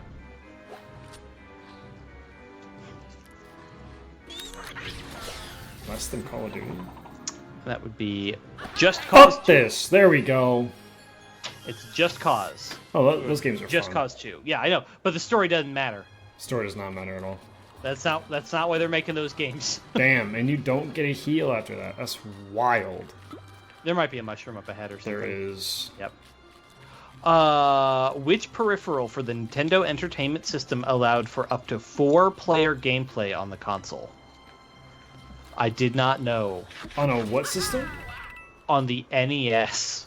There was a peripheral that did this? That allowed for 4-player gameplay. What game was 4 players back then? I don't know. The I do not know. multi-tap? Michael, how do you fucking know that? He's wrong. That's not what it's called. It's called the NES 4-score. The 4 score? Yes. Alright, I gotta look this shit up. The 4 score? The NES 4-score on Wikipedia. Oh, it worked with a bunch of games. Most of them... Oh, shit. It was just like an extra controller dock. Yeah. Oh, wow, I've never seen that before. I don't know about the multi-tap. But it plugged into both of the existing ones, and then you got 4. It worked with Bomberman 2, but only for 3 players. It worked with a few sports games. It worked with Gauntlet Yes, 2. multi-tap was SNES. Multi-tap was SNES. Gauntlet games. The OG Gauntlet on NES, but Gauntlet 2. God, do you remember Gauntlet 64? I actually mostly played Gauntlet at Chuck E. Cheese. I love Gauntlet 64. I never had it on the N64. I only fun. played that game at arcades. Oh but yeah, I only played it at arcades too. The problem was I loved going to Chuck E. Cheese, but that game didn't give tickets. So I would feel bad about playing it because I wasn't being optimal. And that's I wasn't before getting everything tickets. was one token. Yeah. It's almost entirely like sports games or A Nightmare on Elm Street for NES. Wild. Which had multiplayer up to 4 players? Defeat all, huh? Man, this game really likes to just shove difficulty down your face, doesn't it? When's the last time you upgraded any of your characters? We did it in the last stream.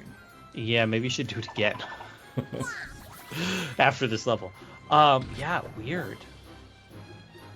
Weird. Okay. What is the name of the city in which Bloodborne is set? So, confession about Bloodborne. A buddy of mine was like, "You'll think this game is super fun. This game's awesome. I really enjoy it." Yada yada. I'm like, "Oh yeah, sure. I'll give it a shot.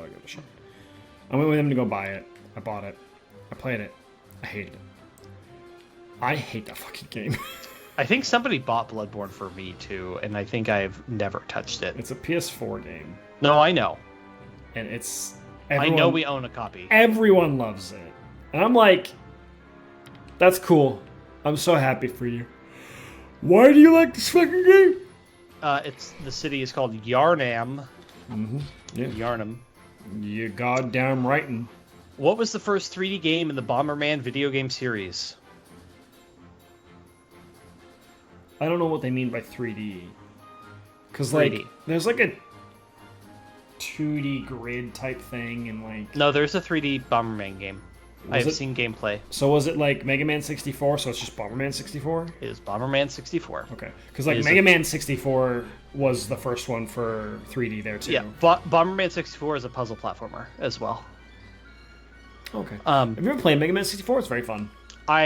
We were talking earlier today about Family Jewels, who does a bunch of stuff. He did speedruns of Bomberman 64. So I've seen a bunch of speedruns of that game. It's pretty fun. Never played it. It's pretty fun. What is the family name of the main antagonist of Resident Evil 7 Biohazard? Oh, God. I don't remember. They're freaky as shit, though. The Baker family. Yeah, they're fucking weird. I don't like them. They're scary. Developed by Ubisoft Montpellier and released in 2014, which puzzle game explores the intertwining lives of 4 playable characters against the setting of the First World War? A Ubisoft game? Yes. About World War I. Puzzle game. 4 playable characters. Who fucking cares? Valiant Hearts: The Great War. Oh, I actually know the game. Jesus Christ. I know Valiant Hearts. Set in a hospital, what is the name of the first campaign in the 2008 game Left 4 Dead? what is the first campaign? Yes. I never played the Left 4 Dead games. Left 4 Dead 2, I heard they were really fun experiences. Left 4 Dead 1 in this case. Yeah, but they were really fun, like, multiplayer games. I have and all that technically played stuff. them, and I did not get it and did not like it. I actually have never played. That's a part of gaming history that I kind of missed out on. There's a giant mushroom popsicle, by the way, in the background. I was wondering what that was. It's very cute. Well, there's two then, actually. There's this guy right here. There's a little round one, and there's a big one in the background. Yeah. There's that guy, and then there's an ice skate right there, and there's a bunch of popsicles and stuff. Yeah. Oh, it's right over. There's another little guy right over here. Okay. No Mercy. PT was a playable teaser for which canceled video game? There's a Silent Hill. Yes. What group from the Elite Dangerous community is renowned for saving players who are stranded in deep space without fuel? In the Elite Dangerous community? Yes. I don't know what Elite Dangerous is. The Fuel Rats. Is that a game?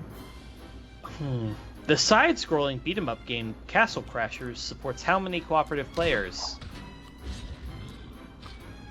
It's like 1 to 4 or 2 to 4 for co-op, right? That's like the most boring question you could ask about Castle Crashers.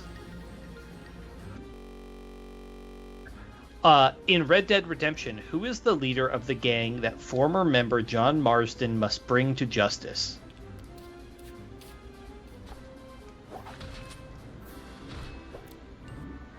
Red Dead Redemption? Is the game? Yes, Red Dead Redemption 1. What's the name of the guy? Who John Marsden is bringing to justice.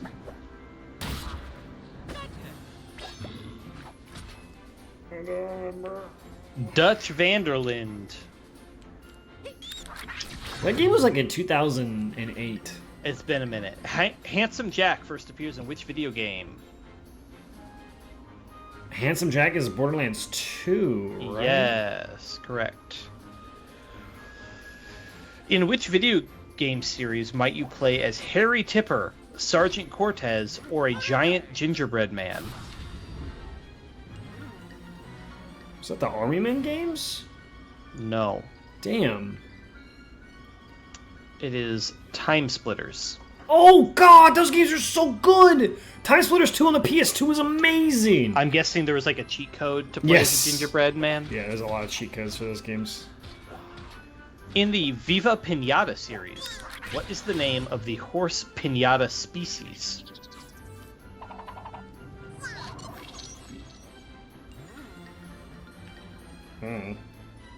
Horstachio.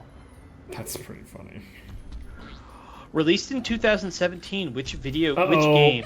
I was not expecting him to move first. Oh, he got honey though. Get slapped, bitch. Released in 2017, which game was a spiritual successor to Banjo-Kazooie and was developed by former Rare employees? That was the gecko game, or not the gecko. It was the lizard in the. No, it's not a lizard either. No, it is. Right? It's a chameleon. Yeah. Or Yes. what's it? Is the chameleon a snake? And a bat. I just don't remember the name of the game, but I can picture it. She's orange. Nope. I thought she was orange. She's green. Is she really? Yep. Well, yeah. Are you sure? Ukulele. Oh. Yep, green and purple. I own that game. I never did play it. Is she really green? Yeah. It's like light green. She's a chameleon, so she's green. She is green. Oh, she has orange on her little tips. Sure. Well, she does. I'm looking at her. In the dungeon crawling game, The Binding of Isaac, Oh, yeah. what does Isaac use as his default projectile attack? Is it tears? Yes. What is the tagline? It's his tears. What is the tagline of the 2016 game Superhot, referencing the game's central mechanic and its innovative take on the first-person shooter genre? Super hot. Super. Basically, just tell me what the gimmick is. I don't think you're going to get the tagline verbatim. I mean, the gimmick is like when you move, they move. I mean, like, kind of close enough, I guess. But almost. It's time only moves when you move. Oh. Okay. Not just enemies, but time. So if you throw something... If you've ever it played the also VR gets more. version, it's very fun. I believe I actually have. I don't think I played the whole thing right. It's very fun. It's very hard. Yes, it's really hard. What is the profession of the playable mouse character Tilo in the 2018 game Ghost of a Tale? I assume you've not played this game. What is the profession of this Mouse. mouse? Yeah. It's a tailor. It's a minstrel. What name did fans give the unnamed protagonist of the 2012 game Hotline Miami? They gave him the protagonist? The protagonist is not named in the game. Yeah. So what did they call him? Or them? Oh, they can shoot my drone guy? That's annoying. I've played that game. It is difficult. Because it's like the game thing where you have to, like, do these little puzzles to get through a scenario that's happening at the moment. Sometimes you, like, murder everybody, too. I don't know, they call them, like, stabby or some shit like that? I don't know. Jacket. Jacket, gotcha. Which 2010 Xbox 360 game by Remedy Entertainment is set in the small mountain town of Bright Falls, excuse me. 2010? 2010 Xbox 360 game by Remedy Entertainment is set in the small mountain town of Bright Falls. It recently got a remaster announced. Really? Mm-hmm.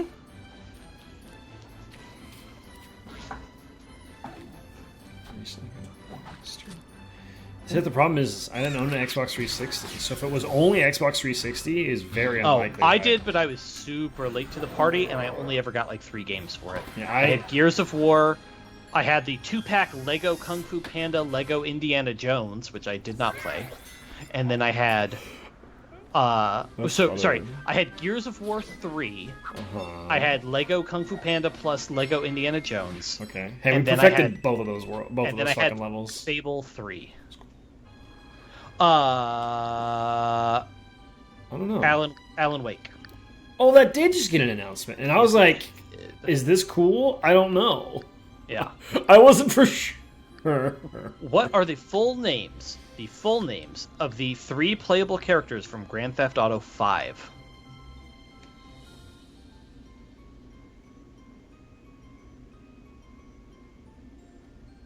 It's the crazy guy. That's not going to cut it. Michael is one of them. I mean, yeah, this gives me first and last, but I'll give you Michael is correct. I don't know their fucking last name. What's Trevor? Yep. What the fuck is the gangster guy's name?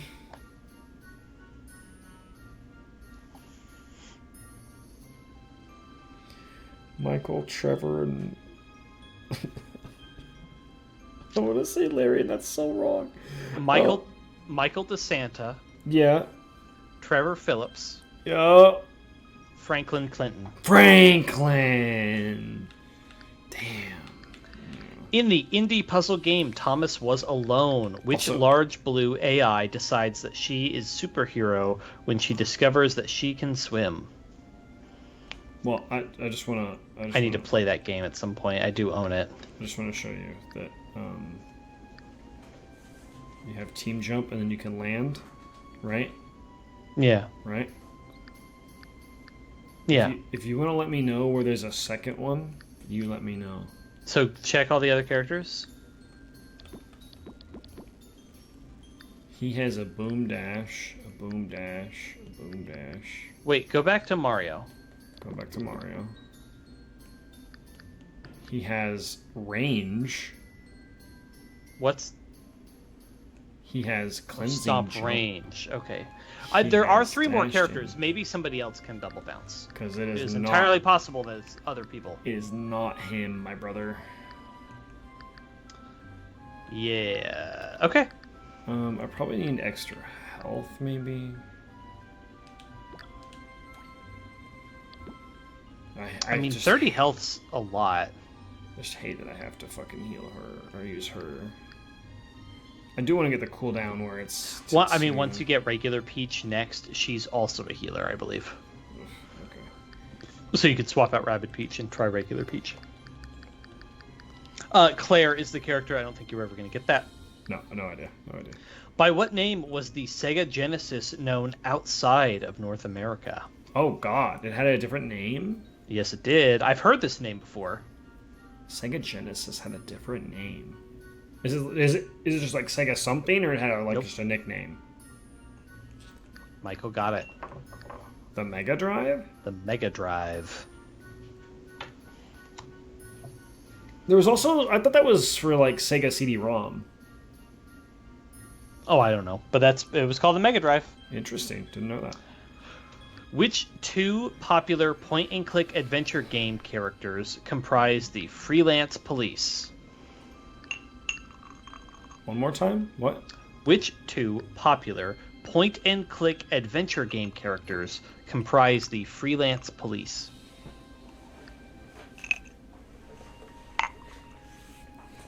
Mega Drive CD, I see. Oh, okay. It was Mega Drive. Point-and-click game about police.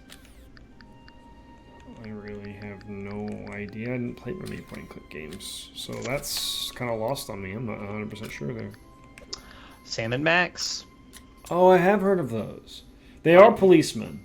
Yes, they are. Oh, wow.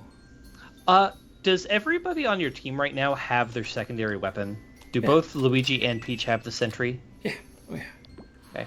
Also, maybe you should bring Rabbid Luigi back. He was better. I like regular Luigi. I mean, snipers are cool, but Rabbid Luigi has the vampire stuff. He does. It's true. Halo Combat Evolved was a launch title for what console? Combat Evolved. Halo Combat Evolved. Xbox. Yes. The original, not the one. Yep, correct. Combat Evolved, that's the first Halo game. Yeah.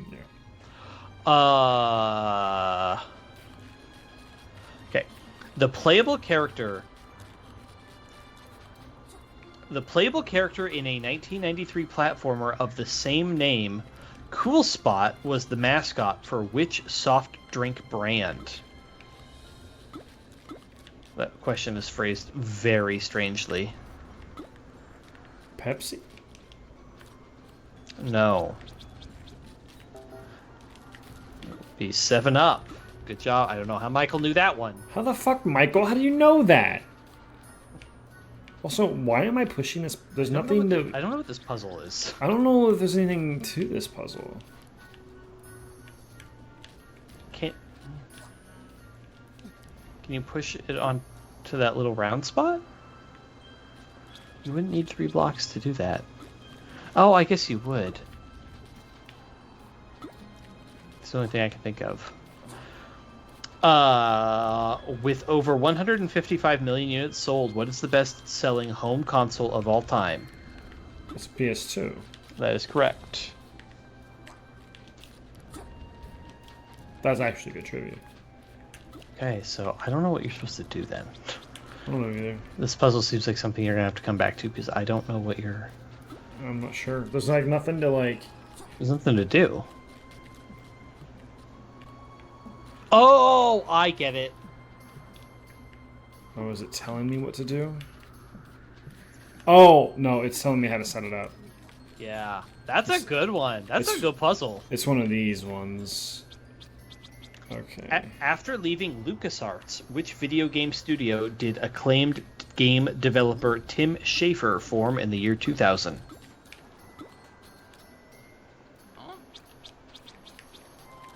After leaving LucasArts. Yep, Tim Schafer. What video game company does Tim Schafer run? Is that the Bethesda? No. They might be owned by Bethesda now. I don't know actually. They might be owned by Bethesda now. Oh, there's a down that pipe too. Oh, 20 power orbs? Yeah. Holy shit, that's actually a lot. There's a lot.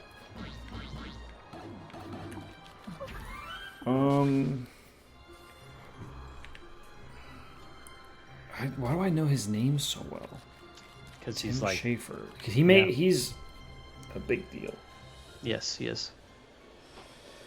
Oh, Do you need? I don't. What's a game they've made? Nice Psychonauts. Oh, I bet you Tim Schafer is Psychonauts. Yes, it is. It is Psychonauts. That's why the name's familiar to me. Yes. A few other things too, but that's like the main one. Doesn't he have like a weird ass name for his company? I don't think it's any weirder than. No, never mind. I'm thinking of like the actual characters in the game. Well, you got this.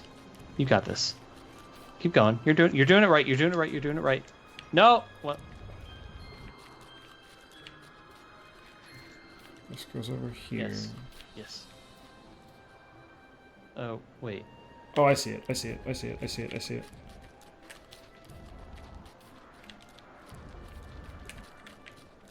Right? Yes. Yes. Double Fine. Oh, yeah, I have heard the Wait. name before. Wait, what? Huh? What? Huh? What's going on? No, I guess you got it. Yeah. I told you I got it. Yeah, okay. Double Fine, yeah.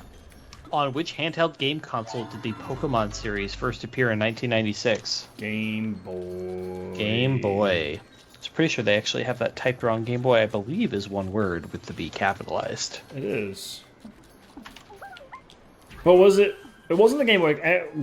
Red and blue were not Game Boy Color yet, right? Oh no, the Game Boy did have two spaces, and correct, or the Game Boy did have a space. I thought it was one word. Pokemon Red and Blue did not have color, nor did Yellow. Actually, nor did Gold and Silver. Crystal was the first one that I think. It was very. Well, no, none of them were color only cartridges. Color Some of only. them, they supported color. Yeah, but it was very just like yellows, blues. It would be what it greens. was. No, what it actually was is your entire game's color would change when you walked to a town. When you walked into Pewter City, your whole game would turn gray. When you walked into Cerulean, everything would turn blue. Well, But I was that's talking the about the color Pokemon supported. themselves, though, because like you could have red for Charizard, like Oh, yeah, Dratini was blue, Tentacruel was blue, the grass Pokemon were green, and then like all the No, normal Pokemon. I don't think that was true. I'm not sure. about Bulbasaur that. was absolutely green. Maybe in yellow. Maybe it was yellow. Maybe yellow was the only one that had some degree. Because Gold, Silver, Crystal obviously just had color. Uh-huh. They supported just color. Yeah, you have Ho-Oh. Well, yeah, just in general. The rainbow. Oh, can you look at those cans?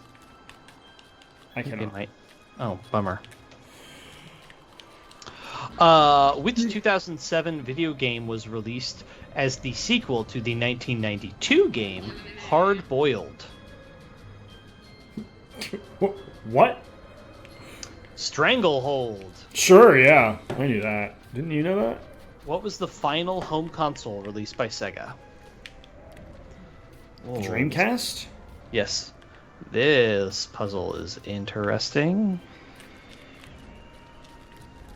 Oh, I see. I see what you're supposed to do. Yeah, it's Not the solution, but just like in general. Yeah. Yikes. This is going to be fun. You probably get a weapon for it, though. Is it a gold chest? You and I have different definitions of fun. Actually, it's Sorry, just to keep going. I like puzzles in games, and I do not. This is a common thing. Again, this is another. Having watched a bunch of Let's Plays, sometimes a game will have tasks that are work. This one right here, to progress into the game, just to do this puzzle, is work. But if it's a puzzle, I generally don't mind, because solving the puzzle is fun. Whereas, like, one of the things so here's one that you can relate to from Xenoblade 2. There was somebody being like, they were doing quests and they were doing a DLC quest and they're like, oh wow, is it gonna make it so I just don't have to play Tiger anymore? And it's like No. it's okay if you don't like Tiger, but like, they're not gonna let you just like have all the rewards without doing the mechanic, right? Okay, so I think I need to push it right up here. I need to make blue, push it right here. I make green, I push it right here. I make blue, I'll push it here. I'll leave blue, push it here, and then take blue down and I push it up. Okay. It's one of those things where people are like, man, I don't like Tiger Tiger. And it's like, okay, fine, don't play it. Just like, okay, that's fine. You don't like playing that little minigame? Fine. But like the devs are not gonna take something they worked hard on and let you just like have all the rewards without doing any of the work. Yeah. Exactly. Right? Like that's why you're here. So like what do you think's gonna happen? Okay. A race of cat-like creatures, the Char, first became playable in which 2012 MMORPG? 2012? Yes. MMORPG? Yes.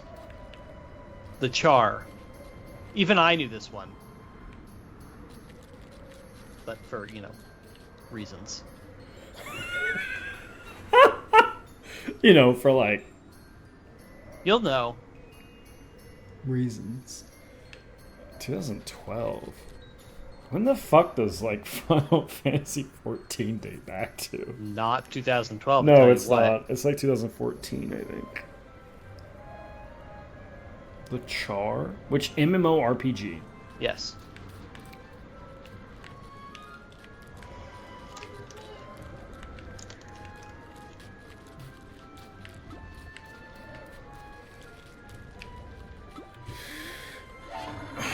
I'm trying to think of MMORPGs that got released around this time. Like Black Desert is one of them. I think that came a lot later. Was it? I'm trying to think of like, when was the PS4?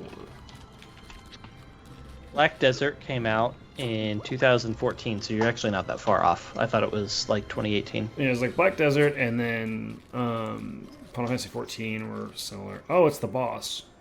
We're literally at the boss. Okay, good. 2012 and the Char? MMORPG? Are they considering Guild Wars MMORPGs?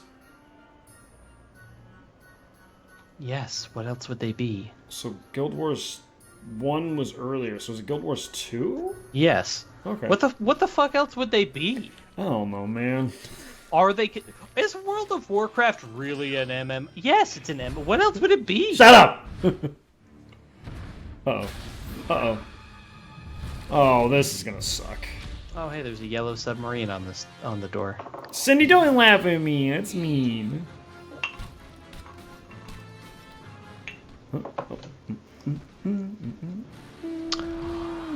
Early models of which console were plagued by a hardware fault commonly referred to as the Red Ring of Death? The Xbox 360? Yes. I thought they were asking me specifically about, like, what was the issue. I believe it was an overheat. It was an overheat. I believe it was an overheat in a specific component. And look who it is! It's Peach!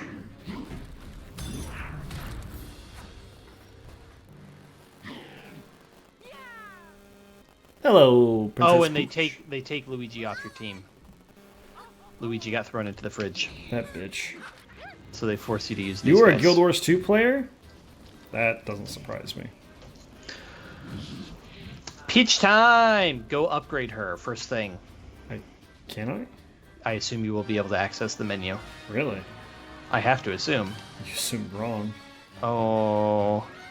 Whoopsie, that sucks. I guess they just start her off really... She has more health. Oopsie poopsie! What does she has more do? health, but that's weird. She does the royal gauge thing. I didn't mean anything. I said nothing. And then reduces damage. Oh, she has damage. She is not a healer. Not a healer. But she has... The duck gives everybody damage reduction. So she has a flamethrower and a duck. The duck is a grenade. I think the blue flame might be... I don't know if it's projectile or if it's like a cone. Them all having this hero gaze thing is the lamest shit ever. Not everybody has it. 3 characters have it. Well, the non-rabid characters, Of right? the 6 that I have, half of them have it. Yeah, but the If rabbit Yoshi characters, has they it have different too, stuff. I'm gonna be pissed. I think Yoshi does, but I don't think Rabbid Yoshi does. The Rabbids have different stuff. You're playing Lost Ark. I see. Shut up. What is the name of Ben's motorcycle gang in the adventure game Full Throttle?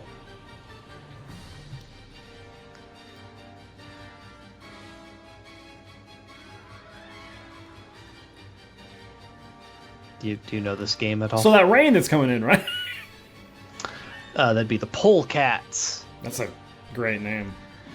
For which console was the ill-fated game E.T. the Extraterrestrial released?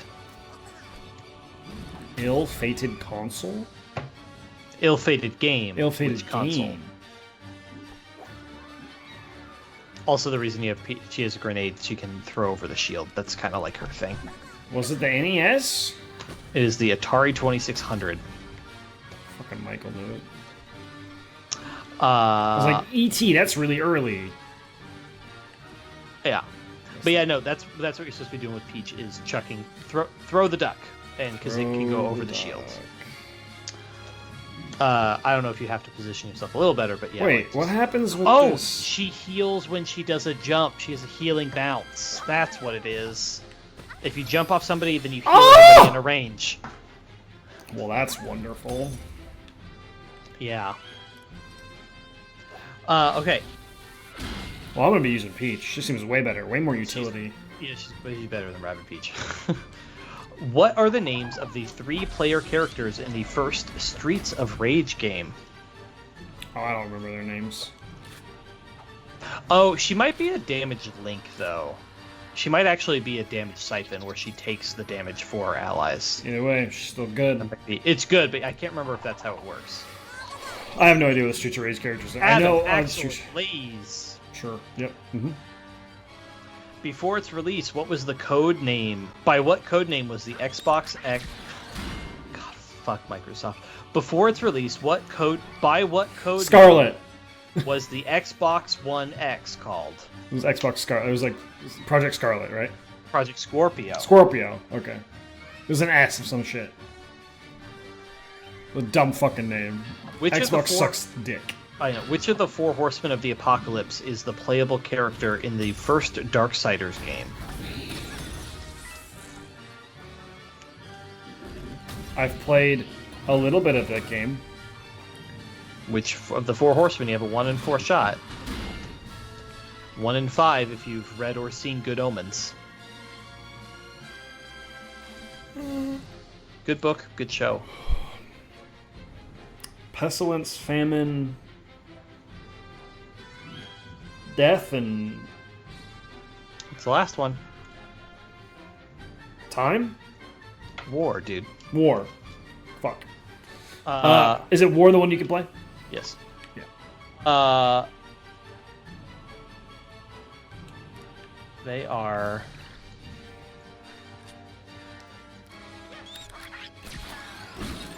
Is there a phase did you get them 2 correct? of this boss? Probably. Did you get them all? There's Who 4. are they? I know. What are the 4? Conquest, War, Famine, and Death. Conquest, Conquest. War, famine. That's Pestilence, right? No. Pestilence is for Good Omens, actually. Oh. Or no. Or did it change? Because Pestilence is the one I knew. Right. In the book/show Good Omens, Pestilence retired after the invention of penicillin, and pollution took over. Oh, that's kind of interesting. Good Omens is fucking funny. That's the one that's written by Neil Gaiman and Terry Pratchett. It's very, very good. But yes, Pestilence retires after the invention of penicillin, and then pollution becomes the new 4th Horseman. Yeah, so it's... Yeah. As a figure of conquest, perhaps invoking pestilence. Yeah. And then there's war, famine, and death. Yep, okay. Yeah, most things don't mention pestilence. That seems to have been added later. Or as, like, refined, I guess. Have you not seen the show, or do you know anything about Good Omens? I've heard you talk about it before. But you don't know like the premise or anything. So, very loosely, the main two characters of the story are an angel and a demon who, in the like mid 1990s, they have been tasked with. They have become aware of the coming birth of the Antichrist, and they have been friends for all of eternity, or they've been like acquaintances for all of eternity. There's a bunch of different encounters they've had throughout time in like the Garden of Eden and the French Revolution and the crucifixion of Jesus, and they become aware of the coming birth of the Antichrist, and so they decide that they like Earth, and that the whole thing about the apocalypse is that the world is going to end, right? Right. So they're like, we don't want either side to win. We like Earth. It's quite nice here. So we are going to raise the Antichrist to be perfectly neutral, so that it can't decide, and therefore the apocalypse can't have a winner, right? It'll be a stalemate. Interesting concept. And so, when the Antichrist is born, they arrange a baby swap, which is rather dark because it's like an extra baby, and so one of those babies does not get swapped. But the whole thing is that the nuns at part 2. The nuns at the church who were in charge of the baby swap, like shenanigans they were trying to manipulate. I was afraid of this. The nuns fuck it up, and so they raise the wrong kid for 10, 15 years, 13 years. This is dumb. You'll be fine. You'll be fine. Mostly just ignore the Crushers. You don't want them anywhere near you, so mostly just focus on the boss. Yeah, I have to, right? But anyways, so they do a baby swap, but then it gets fucked up, so they raise the wrong kid. And when they realize that they've done this, meat of the book really takes off, is them trying to figure out where the fuck the Antichrist is. So that they can attempt to influence the Antichrist to not pick a side. Which is a challenge. I bet. And in the meantime, the Antichrist has actually been raised to be neutral, like independently. He was placed with very boring parents, and so he led a very boring life, but it's like a morally neutral, morally gray life. So, for example, one of the things that happens relatively early on is, the forces of hell send him a hellhound. And the hellhound is to appear before him, and then when he blesses the hellhound with a name, the name will define what the hellhound does. If you were to name it Fire Breather, it would breathe fire. If you named it Killer, it would be a perfect killing machine, right?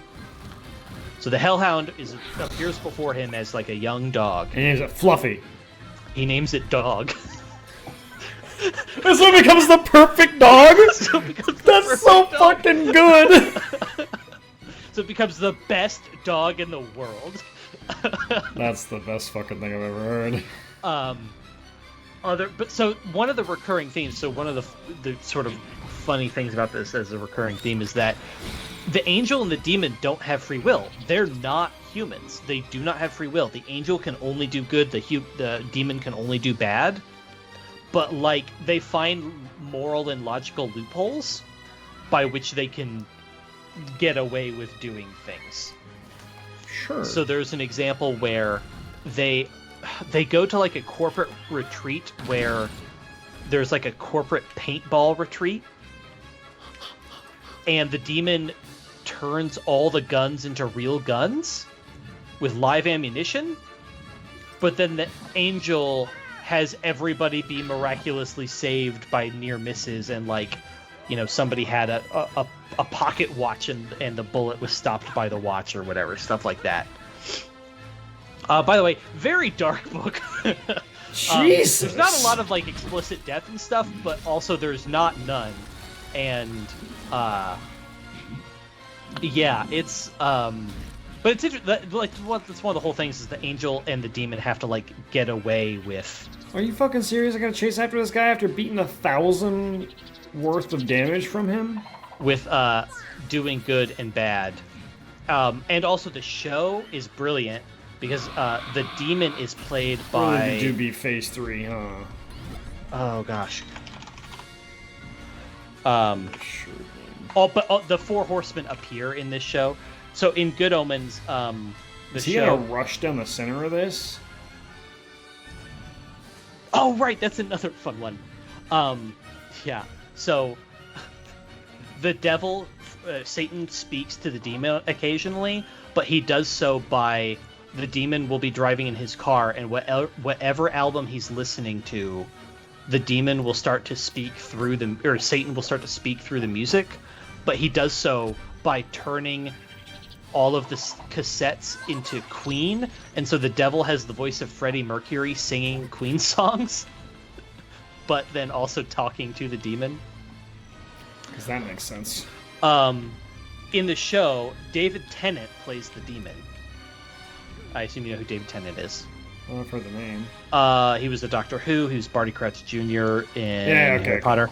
And then Michael Sheen, who you would know if you saw him. He's a British guy. Plays the angel Aziraphale and Crowley. Also, it is like kind of a love story. It's kind of, they're not humans, so it's kind of like an Ace love story actually. Which is really cute. Also, John Hamm plays the angel Gabriel, and he's fucking hilarious. And apparently Benedict Cumberbatch is the voice of Satan. I didn't actually know that.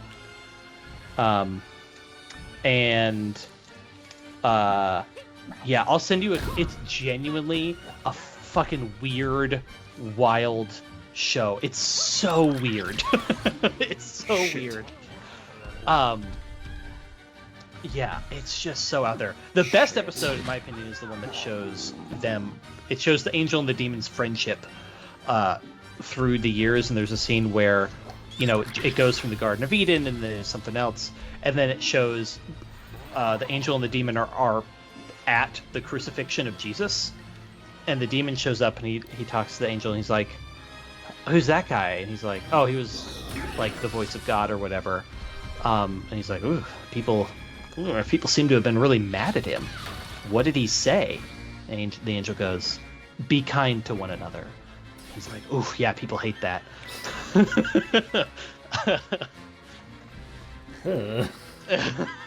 Yeah.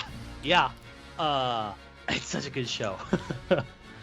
It was a really great book. I read it in high school actually. For my English class, I got to read that book.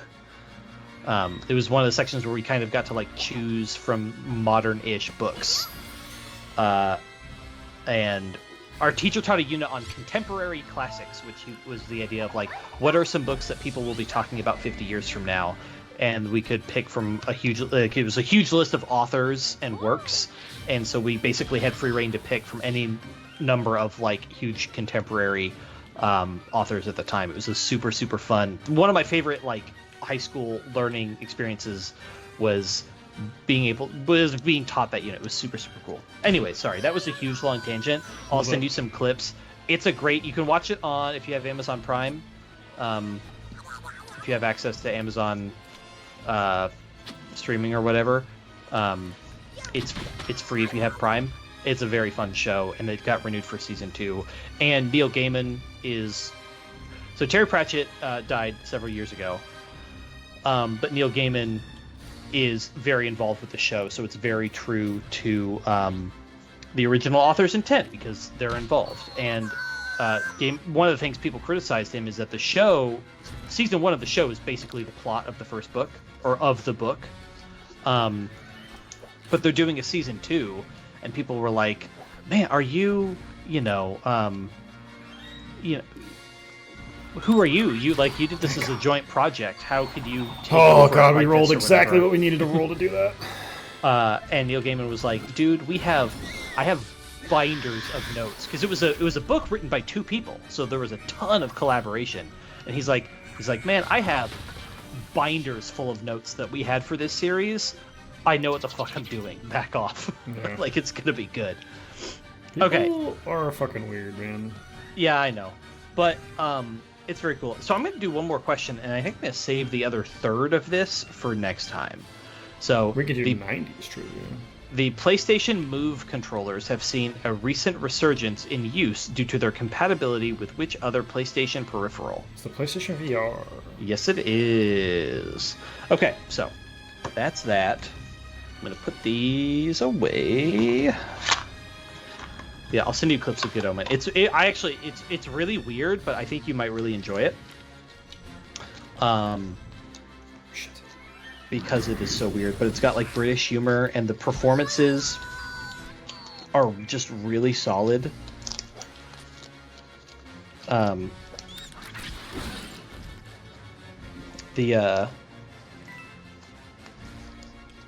don't know, there's all sorts of really, really clever stuff in there, while also being a very on-the-nose, like, commentary on religion, especially, like, it's very, very good. I like this tank plus healer Peach.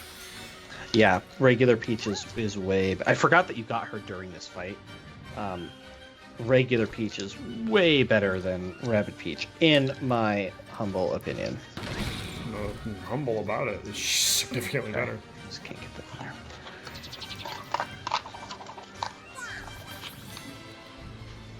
Okay. Let's not fuck this up and actually remember how I want to package this time. Alright, good. I cleared that guy, so now we can focus all our damage on the boss.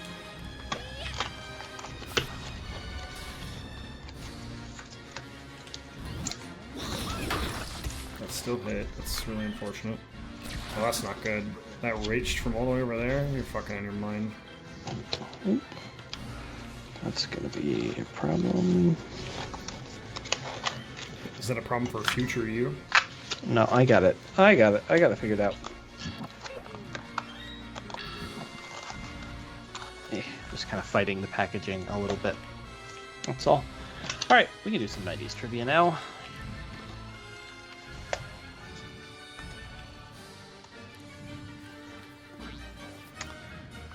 Put on some chapstick.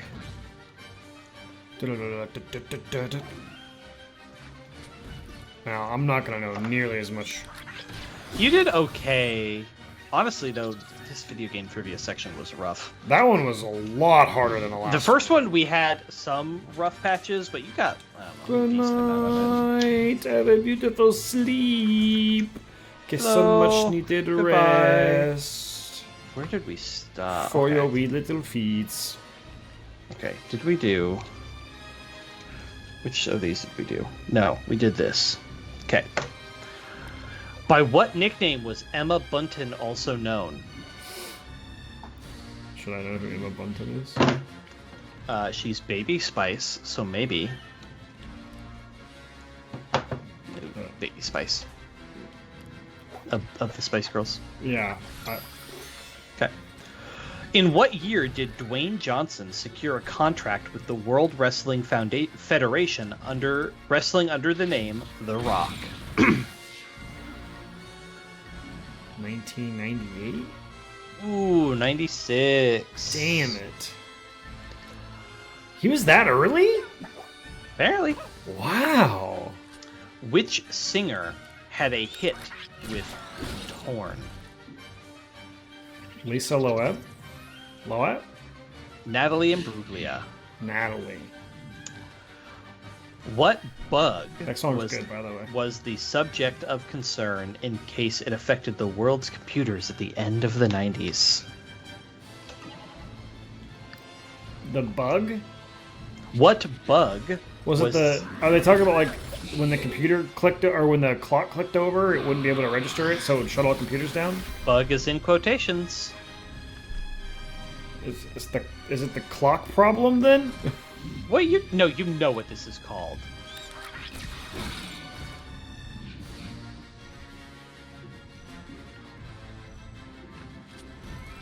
It's the Y2K bug. Oh. But that's what they're referring to, right? It's called, it's the Millennium bug or the Y2K bug. Oh, I didn't know. I just knew the. You didn't know it was called the Y2K bug? No. Admittedly, my dad worked in IT at the time, so I heard all about the Y2K bug. There were like news reports. This boss has too many goddamn fucking. You're almost done. Who shot Mr. Burns in The Simpsons? I didn't watch The Simpsons until recently. Well, do you know? Well, there's only 5 of them, so I guess it's one of The Simpsons. You didn't necessarily know that.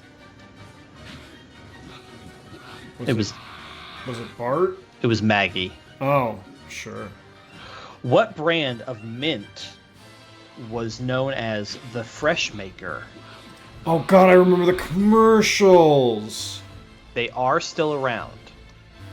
The Fresh Makers. Oh, you can't shoot the boss right now. I think I have to go over to him. Oh. The Fresh Makers. I mean, I think this is still their slogan. That's not. Is the Lifesavers? No, that's not a mint. I guess some they of them have. They have the evergreen ones. They right? have the Winto Greens. Yeah. I know the Winto so Greens then, because those are the ones that spark if you chew them. Would it be an Altoid? No, it would be a Mentos. Oh, Mentos. It is officially Mentos, by the way. I know. No one knows that. Everyone fucking calls them Mentos. Mentos. I know, but it is actually Mentos. It's Mentos. But yes, I do know the Winto Green They're the best Lifesavers because you can chew them up and they'll spark in your mouth. What singer had a hit with "Baby Got Back"?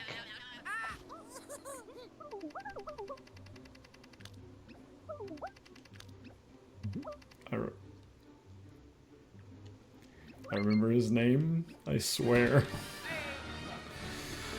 Ah, one extra turn. You're on your fucking balls. Who cares? I do. Sir Mix-a-Lot. Yes, good job. I had to think of the song because he does say his name a little bit. Yes. Beach. In what year did the original PlayStation launch? Oh yeah, she does absorb damage. That's her thing. 96? 4. Fuck, really? That early? Is it talking about the Japan date? It just said in what year did they... Unlock the lift action. Now you can do statues. Really? Oh yeah, you move statues around. Okay, go update Peach. Hold on. Immediately. And also put her in your party. It just says in what year did the original PlayStation launch? Definitely did not get a simultaneous release across the globe. It was That's 95 in North America. Mm. It was 94 in Japan. And you were right, it did not get a simultaneous release.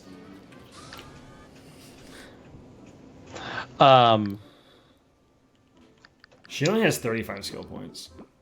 Then they must have just started her with higher stats, I guess. They do her skill points. Oh, they just assign a bunch of skills for her for you. I see. Oh, you should probably level up the bounce heal. I want to, but I can't yet. So I'll probably save some, because I do want that. It's really good. Yeah. You should probably also, if you have any weapon options, I guess, buy them. Yeah. But I don't know if you actually will be able to buy any. Peach, and then we're going to do some... Peach, Rabbid, Luigi have all the health. I can't do Luigi? I have to do one Rabbid. Oh, you have to keep a Rabbid in your party at all times? I have to keep a Rabbid in my party. That does make sense. That does make sense. I don't mind that. I guess then I just do Rabbid Luigi because he's obviously the best choice. Yeah, you don't need double healer. Especially, He can keep himself alive with the... I would say Mario, Rabbids Mario Peach might be tough, but since having some vamp, that means Rabbids Luigi can mostly take care of himself. Yeah, exactly. He can kind of be on his own. And then regular Peach can help out Mario, and then, when you need it. Oh, you probably just unlocked a bunch of new weapons just by nature of... Yeah, I did. Yeah. You have 4,000 coins, too. Yeah. The one I need to take care of him. Yeah, I was also gonna say probably. Oh yeah, I don't know if you've even really used the bazooka much yet. No. I like push way more than burn. Burn can I agree. Fuck you. Yeah, burn can absolutely mess you up. You can have some good moments if the enemies are clustered, but like, eh. Oh, vamp damage? Yes, please. Yeah, you want max vamp basically. Vamp chance, vamp damage, and then check if Peach has upgrades at least for her duck. She has a ducky. She has a burn ducky and a freeze ducky. For her, burn might actually be better because it's AoE anyways. The problem is it's not a lot of damage upgrade for only 5. Then you can just wait for a different duck. Yeah, I guess it's 1,000 for 5 damage. What about her main weapon, which is also tough to use because it's big? 50 AoE. damage is a lot more, and it can be freeze chance or burn chance. But I want to do this one because this one has medium cover damage, I think. Ooh, yeah, that's actually good. Yeah. Burn can be tricky, but it also, like, if you get a good early shot and can get a bunch of enemies at once, it can be really handy. Who wrote Goosebumps? R.L. Stein? Yes. What name was given to the hairstyle involving short, spiky hair with the ends bleached blonde? Was it a nickname? Yeah. What's it called? When somebody has short, spiky hair with the ends bleached blonde. Frosted Tips? Yes. I was going to say ramen noodles because that was the whole thing. But... Jaden had frosted tips. Yeah. What? Because his mother styled hair, so... what was the name of the unisex perfume launched by Calvin Klein in 1994? Was this a big deal?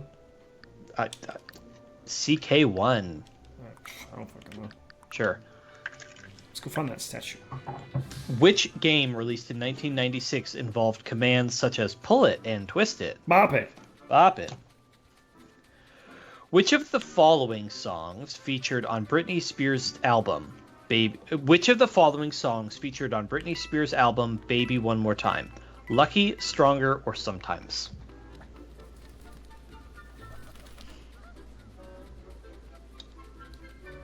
Isn't she lucky? I thought Lucky was her second album. Isn't she lucky? I don't think it's her. No, she's so lucky. She's a star, but she cries. Yes. That's what it is. Yeah. That's Britney Spears. Oh, free box. I thought that was her second album, though. Lucky, Stronger, or Sometimes? I want to say Sometimes. That's correct. I guessed, because I was a 50-50. I See Dead People is a line from which movie? Scream. What? He does it. Not Scream. Scary Movie. No! But it's The Sixth Sense. Yes. Do they reference it? They reference it in the Scary Movie series, because it's like he's cowering under a little blanket, and he goes, I see dead people. And it's a Scary Movie thing. Sorry. It's Sixth Sense. Who wrote the 1993 novel Trainspotting? I don't know. Irvine Welsh. I don't know if I've ever heard the name. I don't know either. I've heard of Trainspotting. I don't know the name. There should be a statue down here. So what do I do with... Oh, do I place it on the pedestal? Yes. Oh, yeah, that's what those are. They're pedestals. Oh, excuse me. I should have muted for that. I'm sorry. A gold 3D model. What was the name of the feature-length 1996 movie starring Beavis and Butthead? Beavis and Butthead Do America? That's correct. I would not have done that. I did not like Beavis and Butthead. I knew. In what year did Savage Garden release the song Truly Madly Deeply? 95. 97. Fuck my ass. Released in 1998, which company manufactured the Game Boy Color? I don't know. Sony PlayStation? All right. In what year was eBay founded? Just to make sure that people don't flame if they ever watch this, it's Nintendo. I know it's Nintendo. It's being sarcastic.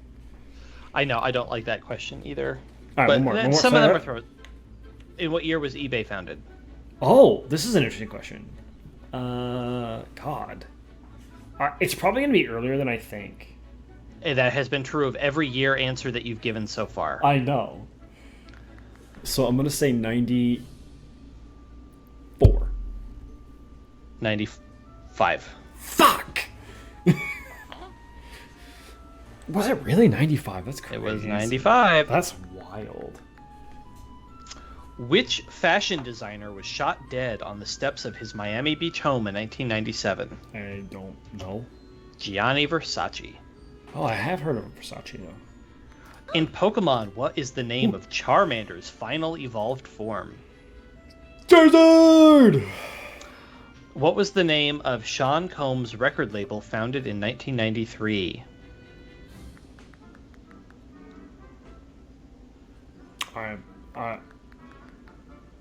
Bad Boy Records. Sure. Come on, man. Sure, you knew that too. I'm sorry. In which video game series would you find Lara Croft? Tomb Raider. Lara, not Laura. Something that drives me insane. Lara Croft.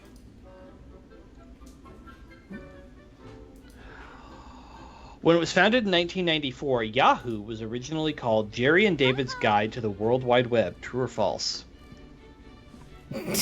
I have no idea, but I want it to be true. Yeah, it's true. That's very stupid. Okay. What is the name of the unique language spoken by Furbies? Gibberish? Furbish. Furbish. Okay. God, did you ever have a Furby? No, I had friends that did, but I never owned one. I fucking hated Furbies. And then, not only that, they had the baby Furbies that came out, the mini ones that came out, and then they had the robot pets. I had a dog. I did know about robot pets. I definitely wanted one. I don't think I ever got one. Yeah, I got a robot pet for Christmas once.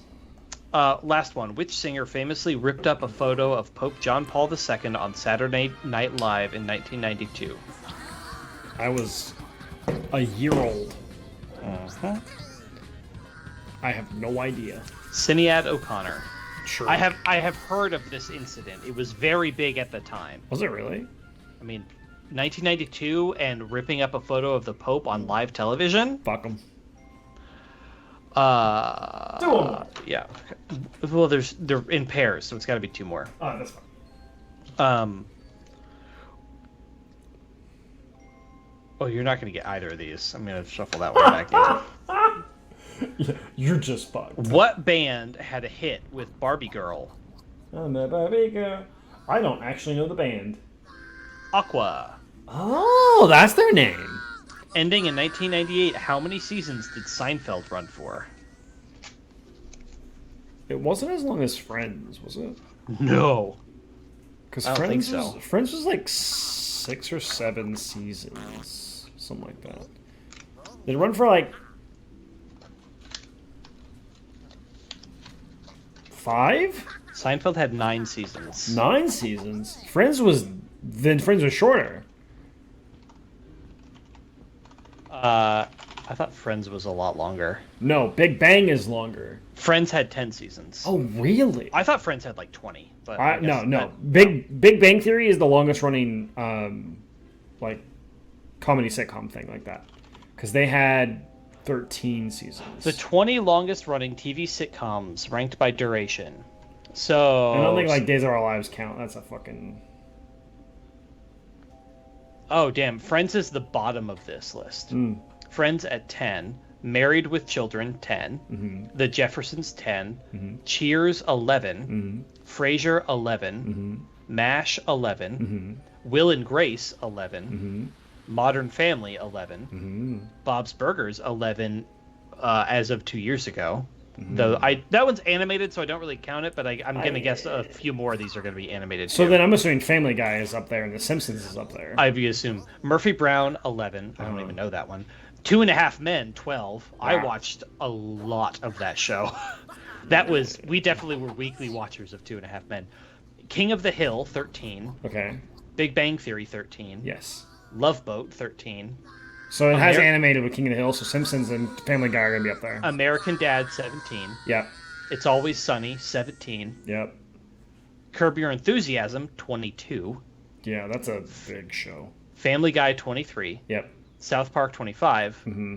The Simpsons 33. Yep. Okay, that makes sense. And this is all as of 2 years ago. Yeah. God, I do like American Dad. I really don't like any of the other. I don't like Family Guy. I don't like The Simpsons really. But I liked old Family Guy. It's newer season, but it kind of lost everything. It was just like, oh, we've seen all of this, but American Dad is just actually really enjoyable. I do really like American Dad. Whenever I'm in a hotel, that's what I watch. We watched a lot of Will and Grace. We watched a lot of 2.5 Men. Man, I need to watch more Bob's Burgers. We started Bob's Burgers from the beginning. I think, and have watched like 7 or 8 seasons. That show's funny as hell. Now, but I just can't watch because my wife doesn't really care for it, so I have to watch it. And I would rather watch anime, so that's what I do instead. Because I'm a weeb. Modern Family, I watched a little of. Will and Grace I watched. Oh, Will and Grace is only really counted on here because they did another 3-year reboot like a few years ago, which I totally forgot that. That's cheating. MASH, I've seen a decent amount of MASH because my dad owned a bunch of it on DVD, so we watched. There's like 1 or 2 seasons of MASH that I've seen a ton. Frasier I never got. I never really never clicked with me. Cheers. Never watched. All right, I'm gonna go to bed. Actually, I'm gonna go walk my dogs, and then I'm gonna go my man. So thanks everybody. Thanks YouTube. You're gonna see some editing magic that'll just happen. I mean, they've already seen it. And we appreciate you all sticking around and having fun and doing the things and talking about Xenoblade. Blah blah blah. We did scare Thundir off though. We always scare a few people off though. A Zephyr. Oh yeah, I didn't get to show this off much, but my wife made this. He's a cactuar. Oh, I did see a picture of this. I love this. It's very, very good. It's my plant for my office. It's very, very good. She's gonna make me a Tonberry next. Oh, that's a good choice. Yeah, I'm very excited. And then I said, well, after that, you have to learn how to make a fat chocobo. I mean, I feel like it might be easier actually to make like a Choco Chick first. Like a World of Final Fantasy Chocobo or a Choco Chick. That might be a little easier. Fat fucking Chocobo. Fat Chocobo I feel like would be tougher. Nah, he's just round. I mean, I guess that's true. Yeah, he's just round. But he's big. Alright, thanks guys so much. We'll see you next time. Bye.